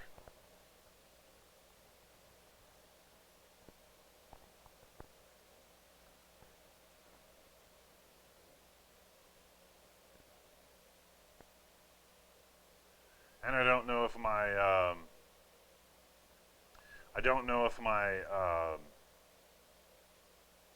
computer is actually capable of handling it. That was one of the things that I was reading in the Blue Iris forums, is that when you have a lot of cameras to manage, it can actually take a considerable amount of CPU power to manage all that. And some people were talking about some pretty serious computers and the percentage of CPU that it was using to manage all those, and it was considerable. And, add on top of that, encoding a stream, it might just be too much for it. We could stick with manual switching. Yeah, a button in each area, I'm just saying that would be the optimum. But let's say I did like the Stream Deck Mini, just to keep it affordable and to kind of test the theory out. But I spend a lot of time over there at my bike stand, okay? So if I had one attached to my bike stand, cool, that takes care of that. Then I have one over here on this bench, and then one here at my desk. and that covers kind of 3 areas of the studio. Maybe even 2 would do it, you know. As long as it's within short reach. It's like, okay, I'm going to move over to the drill press. Boom, I hit the button, I walk over there, the cameras are already trained on the drill press. And, you know, in order to reduce the number of buttons, you know, maybe I just have like zones again.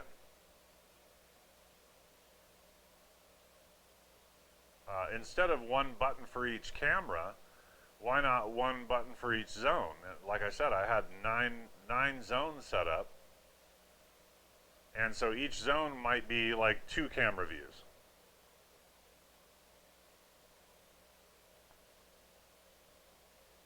If I'm over there at the drill press, I would want, you know, maybe a wider angle camera that shows me over there, and then, you know, maybe one that's a little bit more focused.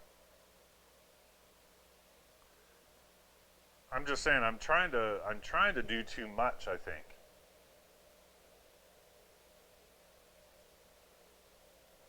I don't know that it's practical to have um, a zone for everything, or rather a button for each camera, or that I even want to organize the stream that way. You know, that I want to program the button to a scene in OBS. Yeah. And okay, there's maybe a way to do it.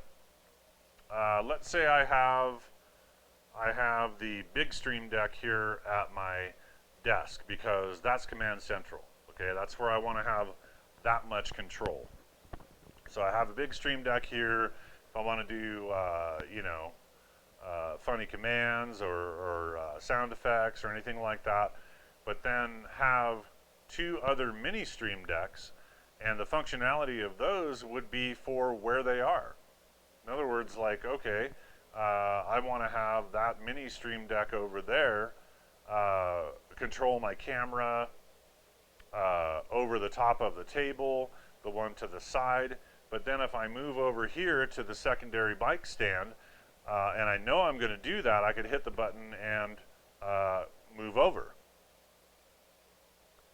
Okay, then over here, I have the drill press and the window and this corner over here. I have those buttons just control those cameras. So there's always kind of a button in proximity of where I'm wanting to operate those buttons.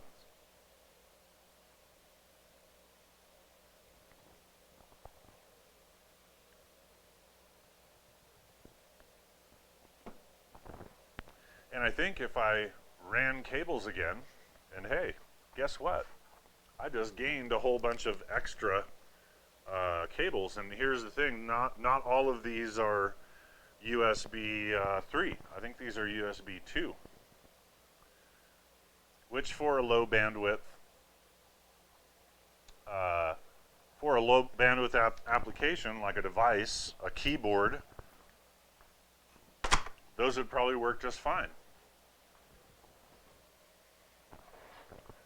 Also on your mainstream deck, you can make a folder labeled cam zones to copy the buttons from each zone to control from the main unit as well. Yeah, that's what I'm saying. Have like a master control over here that does all those things. I could pick any one of those zones.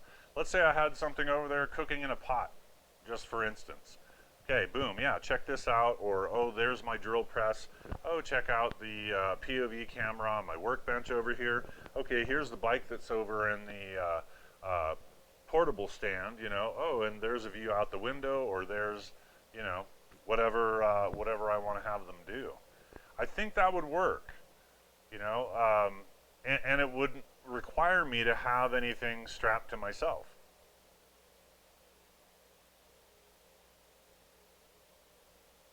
But then once I move away from here, it's like, I don't have my buttons anymore.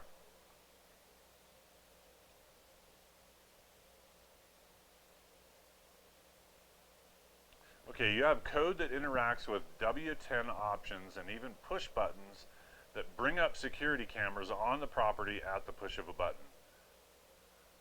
So much you can make the Stream Deck do for you. Yeah, and I realize that that there's like the subfolders and everything. I haven't played around with it, like other than plugging it in. And that is something that that I want to do as well, the security cameras. Now, would that interface with that? Or I guess it would. You know, if you can pull up the feed from the security cameras on your computer, then you can hotkey or create the hotkey command to pull that up, right? Is that what you've done?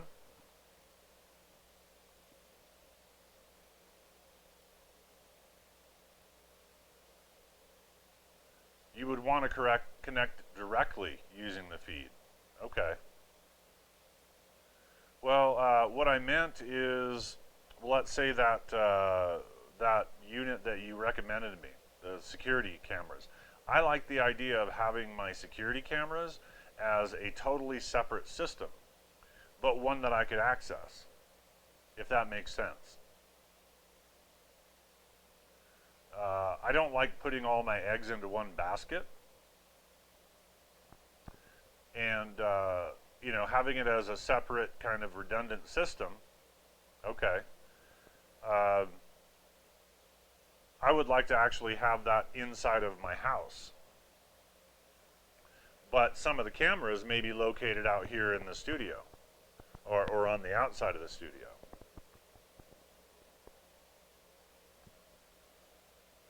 And now we're talking wired. So we can do that. Okay, the system you advise, there's another setup other than what they tell you. Okay, so you're using it in a different way. Now, could that be used to integrate into the stream? Like, let's say I buy that security system, set it up, pull all my wiring, and you know, I could use it as a security system for the apartment when that gets finished. But I'd like to keep an eye on the alley. I'd like to have a nighttime camera with night vision, basically UV.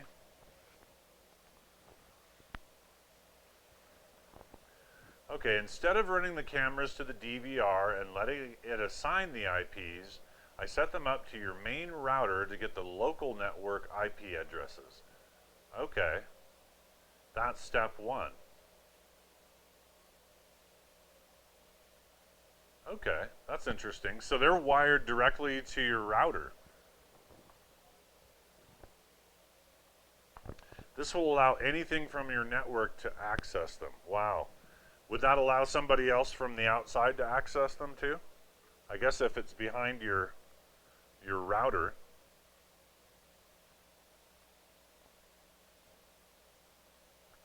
Including the DVR. Gotcha.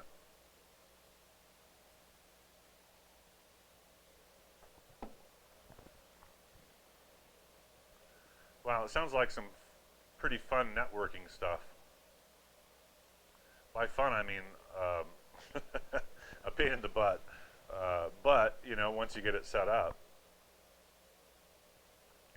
No, not as long as the router connections are not shared. Gotcha. Okay, so as long as you're behind a hardware firewall or whatever, that's going to work just fine.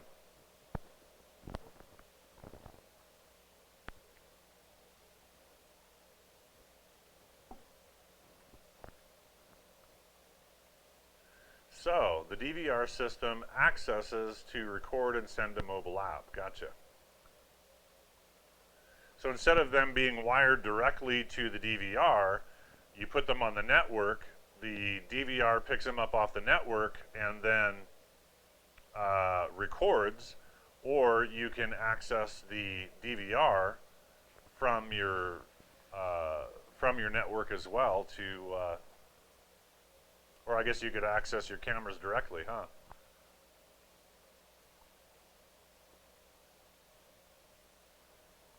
But you can access the DVR from a mobile app. So if it has alerts or anything like that, it's going to send it to you. Pretty cool. Pretty cool. I mean, I thought setting up all the cameras in here was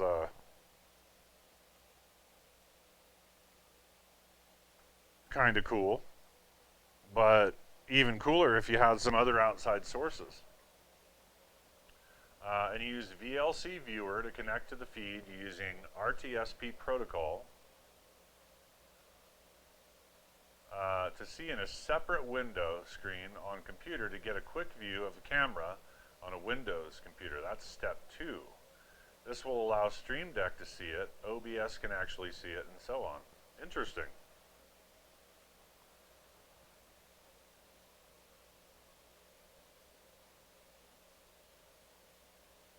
Okay. Okay. Kind of seeing how this would work.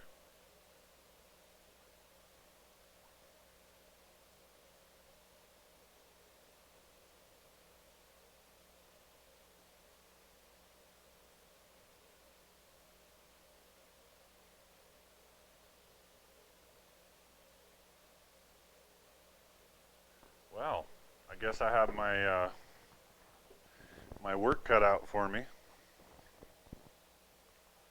Oh boy. Sorry, I just got a taste of my own medicine there. I realized that I still have the roof to finish. I still have work that I need to do on the inside of the studio here. I need to reframe this wall, which means I have to do the siding on the outside. My wife wants a raised garden planter bed. I got a lot of projects.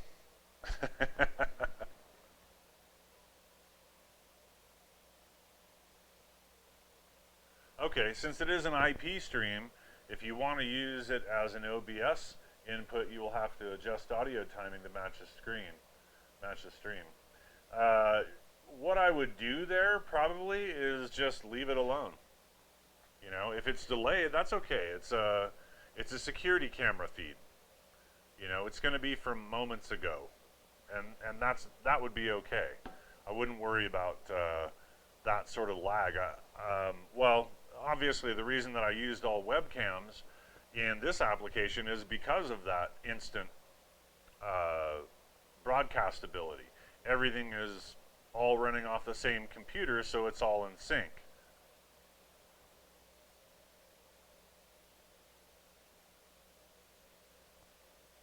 You do in the lab, the office. You don't, as the IP cameras are not looking at you. And timing is okay, yeah. Well, obviously there's a little bit of stuff going on here. It actually seemed to process much more smoothly before. And I'm wondering if I need to, when I say I do, mean I don't mess with the timing, yeah. If you were using it as your stream camera, that's what I'm saying is I would use them as two totally separate things. You know, if there was a reason to integrate that into the stream, then I would just pull it up and go, yeah, look what's happening over there in the alley. Or I would love to play around with some of those cameras. Like I said, I'd love to, well, now I have some telephoto lenses and things like that it would be kind of cool to go, huh, okay, let's zoom in on the trail that is on the hill that's right up above my house, and let's see if anybody's riding up there. That kind of stuff. That would be fun. I'd love to have cameras. I can build a box, you know, to make it weatherproof and stuff. But yeah, it'd be fun to have some cameras up on the roof and views of the neighborhood and stuff like that too, as well as for security.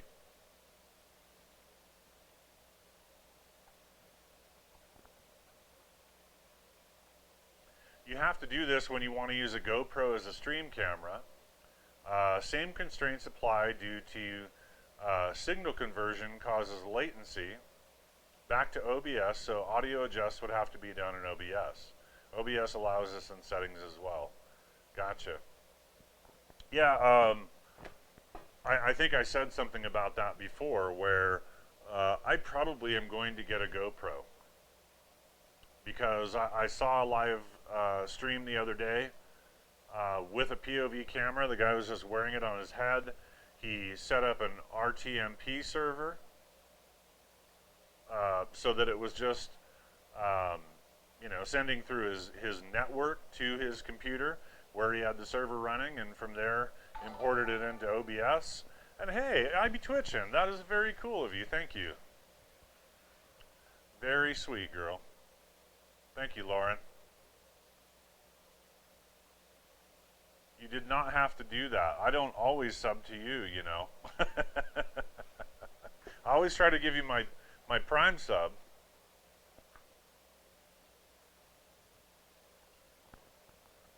But thank you very much. Well, there we go. Now I think I might have 3. No, I'm not feeling sorry for myself. Believe me, that's not why I stream. But yeah, I've been reading a lot about that, Rooster, about how to make all that work, and it's like, duh, that is the solution for my POV view, you know? Truly, here in the studio, I don't need to wear that whole rig, but when I'm out riding my bicycle, and the Sony X3000, okay. Nice, yeah, I love that heart emote. That was drawn by my friend Sam J. Frazier. He's actually a professional artist. And that's what he came up. I just said, come up with something for me. And that's what he came up with, and it was like, yeah, wheel love. No, that's a good one. I actually, I was going to get a hoodie made with that all over it. There's some company, probably in China, but you can get like somebody's picture, and it's like plastered all the way over the entire thing, and it was like, yeah, that would be a cool one. Get them to just repeat it over and over and over, and but he said no. He's the artist. I let him have that sort of control, and I said, well, you know, if you don't want to come up with something new for it, you know, then that's what I would like to do. He's like, no, I'll come up with something. It's been a while. Maybe I need to hit him up again and just say, look, I would do that. I would rock that hoodie. Especially if I could print it again, you know, kind of brand it for my channel and stuff. Because then I could wear it around and people go, what the hell is that? I don't know if you saw the Twitch hoodie that I just got. It's like neon yellow and has Twitch logos all over it. Yeah, it's really hard to miss. But I like wearing it around, and I'm sure people look at me like, what's that old freak wearing that thing for? Who does he think he is? You know, shaking their fists at me because of a piece of clothing. But no, I like it. It's a nice hoodie. Yeah, yeah, you could get one too. I like to buy the Twitch merchandise every once in a while. Represent, you know. Well, it's a cool one. It's definitely one that nobody will miss you. It's super, super bright.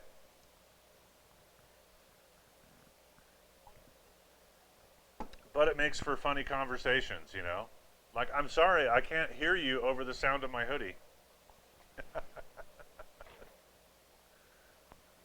Sorry, it's just too loud.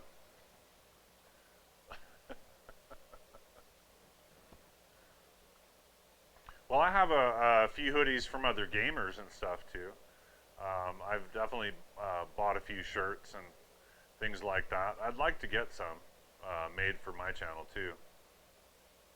You could work on a road construction crew with it, yes, or ride your bicycle at night and you wouldn't need lights.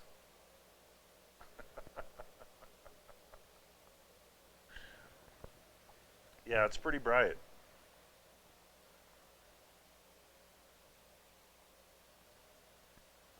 But yeah, I might have to wear that when I wear my POV rig too. That way I can be as loud and obnoxious and nerdy as possible. And then people will go, what? And I'll say, what? I'm just doing my thing. Maybe you should be a little bit more of yourself and worry less about what other people think. Yeah. All right. Well, I'm going to wrap up there. But you gave me a lot more to think about. I think that would be a great solution. It wouldn't be that hard to run those additional USB cables into the right locations.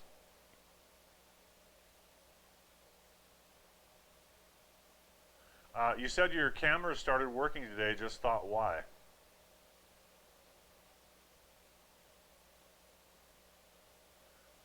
Because I've got a lot of this stuff sorted out.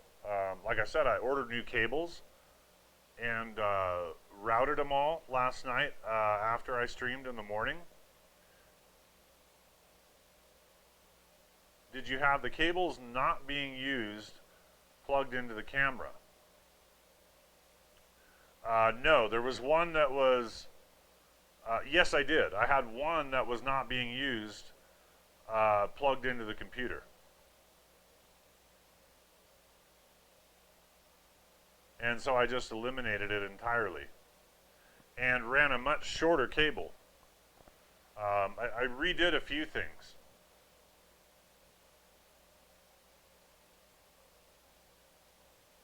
And I think there's like 2 more cables that I need to address. I found a brand of cable that seems to be pretty good, pretty reliable. They're USB 3.0, fairly affordable.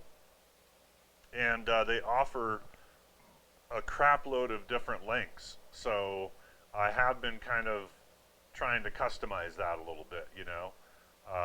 If it's a 15-foot run, use a 15-foot cable. If it's a 12-foot run, use a 12-foot cable. And you know, you give it your best guess. Some of them are maybe a foot or 2 longer or so than they really needed to be, but that's better than too short. But yeah, just wanted to give it the shortest possible cable run that I can, because that's just optimizing everything. You know, now you're not losing any bandwidth because of resistance over a longer cable. Okay. You were just going to say the blocks on the end of those cables will use a lane as they have a purpose to boost the signal for the extended device. Yeah. Does this with a capacitor, but it also appears to be a USB hub on the cable, so you're actually connected to devices per run. I can see that. So it's using the bandwidth, or it's at least blocking out the bandwidth, even if you don't have something plugged into it. It still sees it in Windows, and it's like, yeah, that's another device.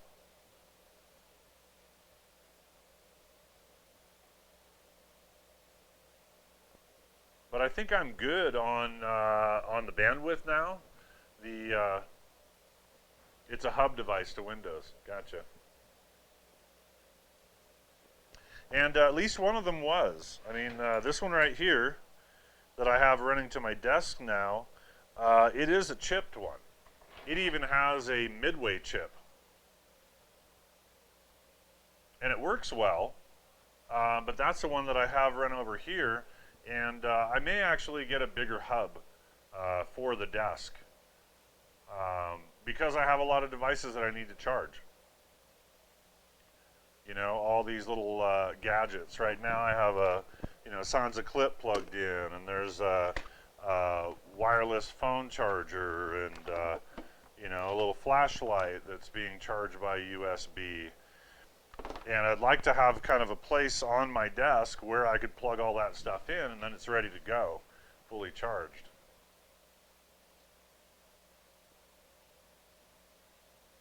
Oh, okay. It's a hub device to Windows, so if you have 5 cables with 5 cameras, you're using 10 devices to make it work. Interesting.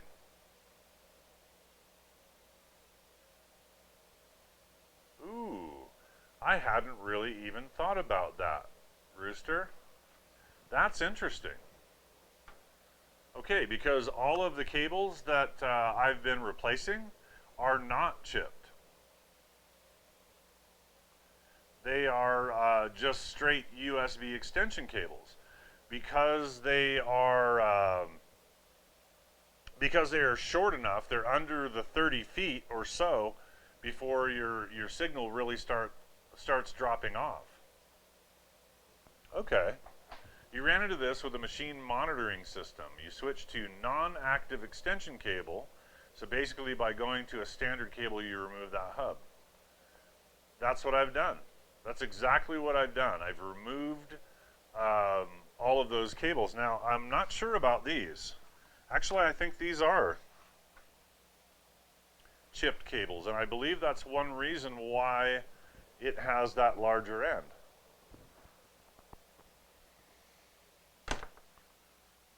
Huh, interesting. Yeah. All of these have that chipped in. Now I have one here that doesn't. You know, there's your standard USB cable.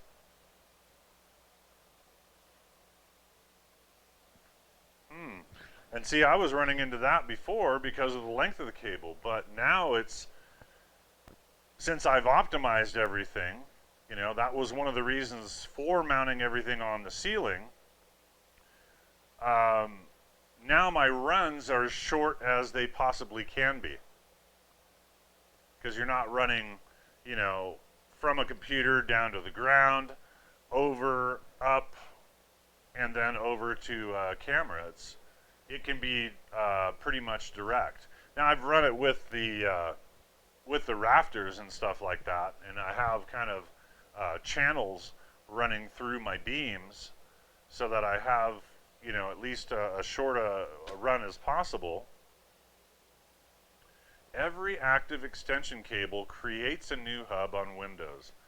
Damn. So it was a better thing to do that than I even realized. And here's the thing. I don't know that any one of these actually needs an active extension. None of them are over 30 feet. As a matter of fact, all the cables that I replaced were 20 footers and 12 footers. And that even includes the ones that are swagged to the monitors.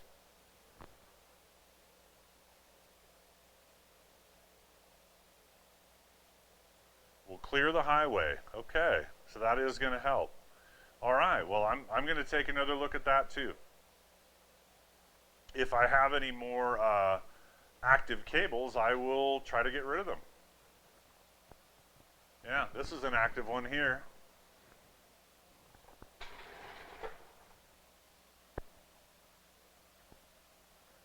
Active.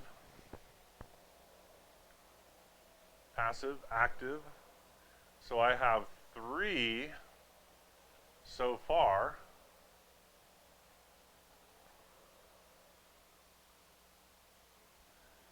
Yeah, I could get rid of 3 more, I think.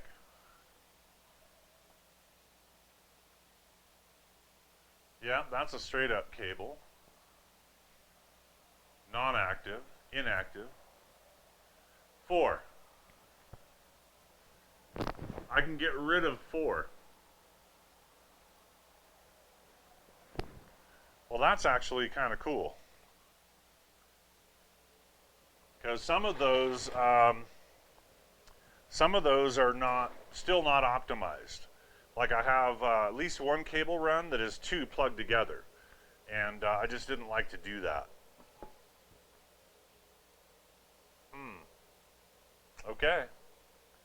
I will do a little bit of measuring this afternoon then, and probably get some more cables coming.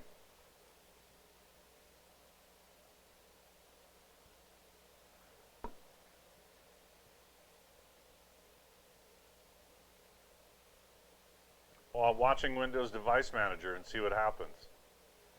No, it makes a whole lot of sense. If you don't need it, why add it? I mean, I'm going to end up with a bunch of extra cables. But I don't know. Maybe I can sell them on marketplace or something like that.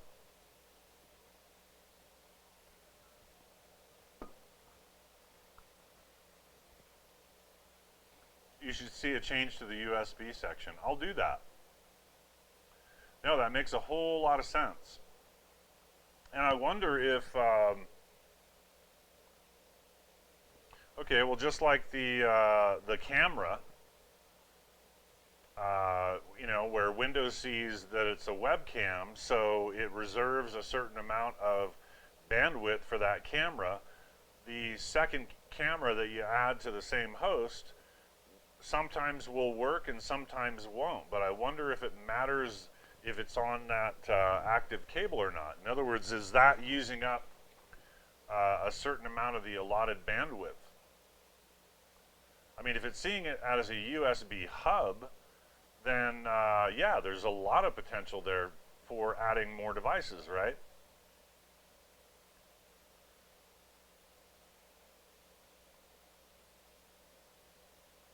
So I could see it not really allowing much to be connected to that.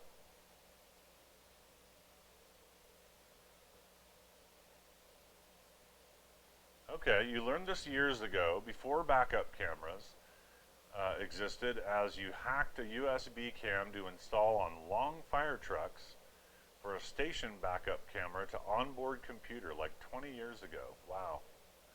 You are a smart, smart man, and you know a whole lot more about this stuff than I do. That's for sure. But, you know, when I meet you, I'll just have to arm wrestle you and show my superiority that way. I'm kidding. You're probably like huge. No, I'm not jealous. You know that.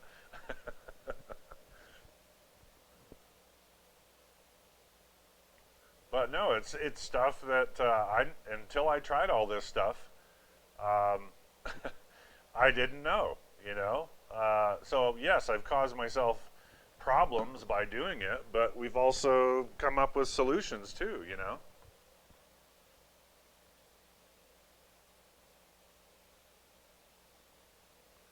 No, it makes a whole lot of sense. Well, like I said, fortunately, the brand of USB extension cables that I'm using, it is a USB 3.0 cable, but it is not active. So it keeps them pretty cheap, which means that I can afford to replace a lot of these. But yeah, these active cables, all these they work, but it was just a matter of it's really challenging to my computer to run that many devices. If this is doubling the amount of devices that we're connecting, well, duh. Yeah, so if I replace those four more cables, then that's like removing four devices.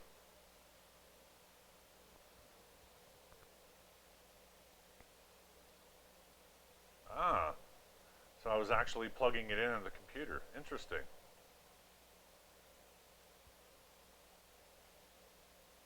So yeah, I'm definitely going to come out here and do some measuring. Um, I'll throw some more cables into my cart. If I can afford them, I'll just order them, and then I can be done with all this. Like every camera that I have is set in its location, has the right length of cable run to it, and I don't have to mess with it again. If I have a problem, it's not going to be because of the length of the cable or anything. It'll just be either a bad cable or a bad camera, and that's a whole lot easier to deal with.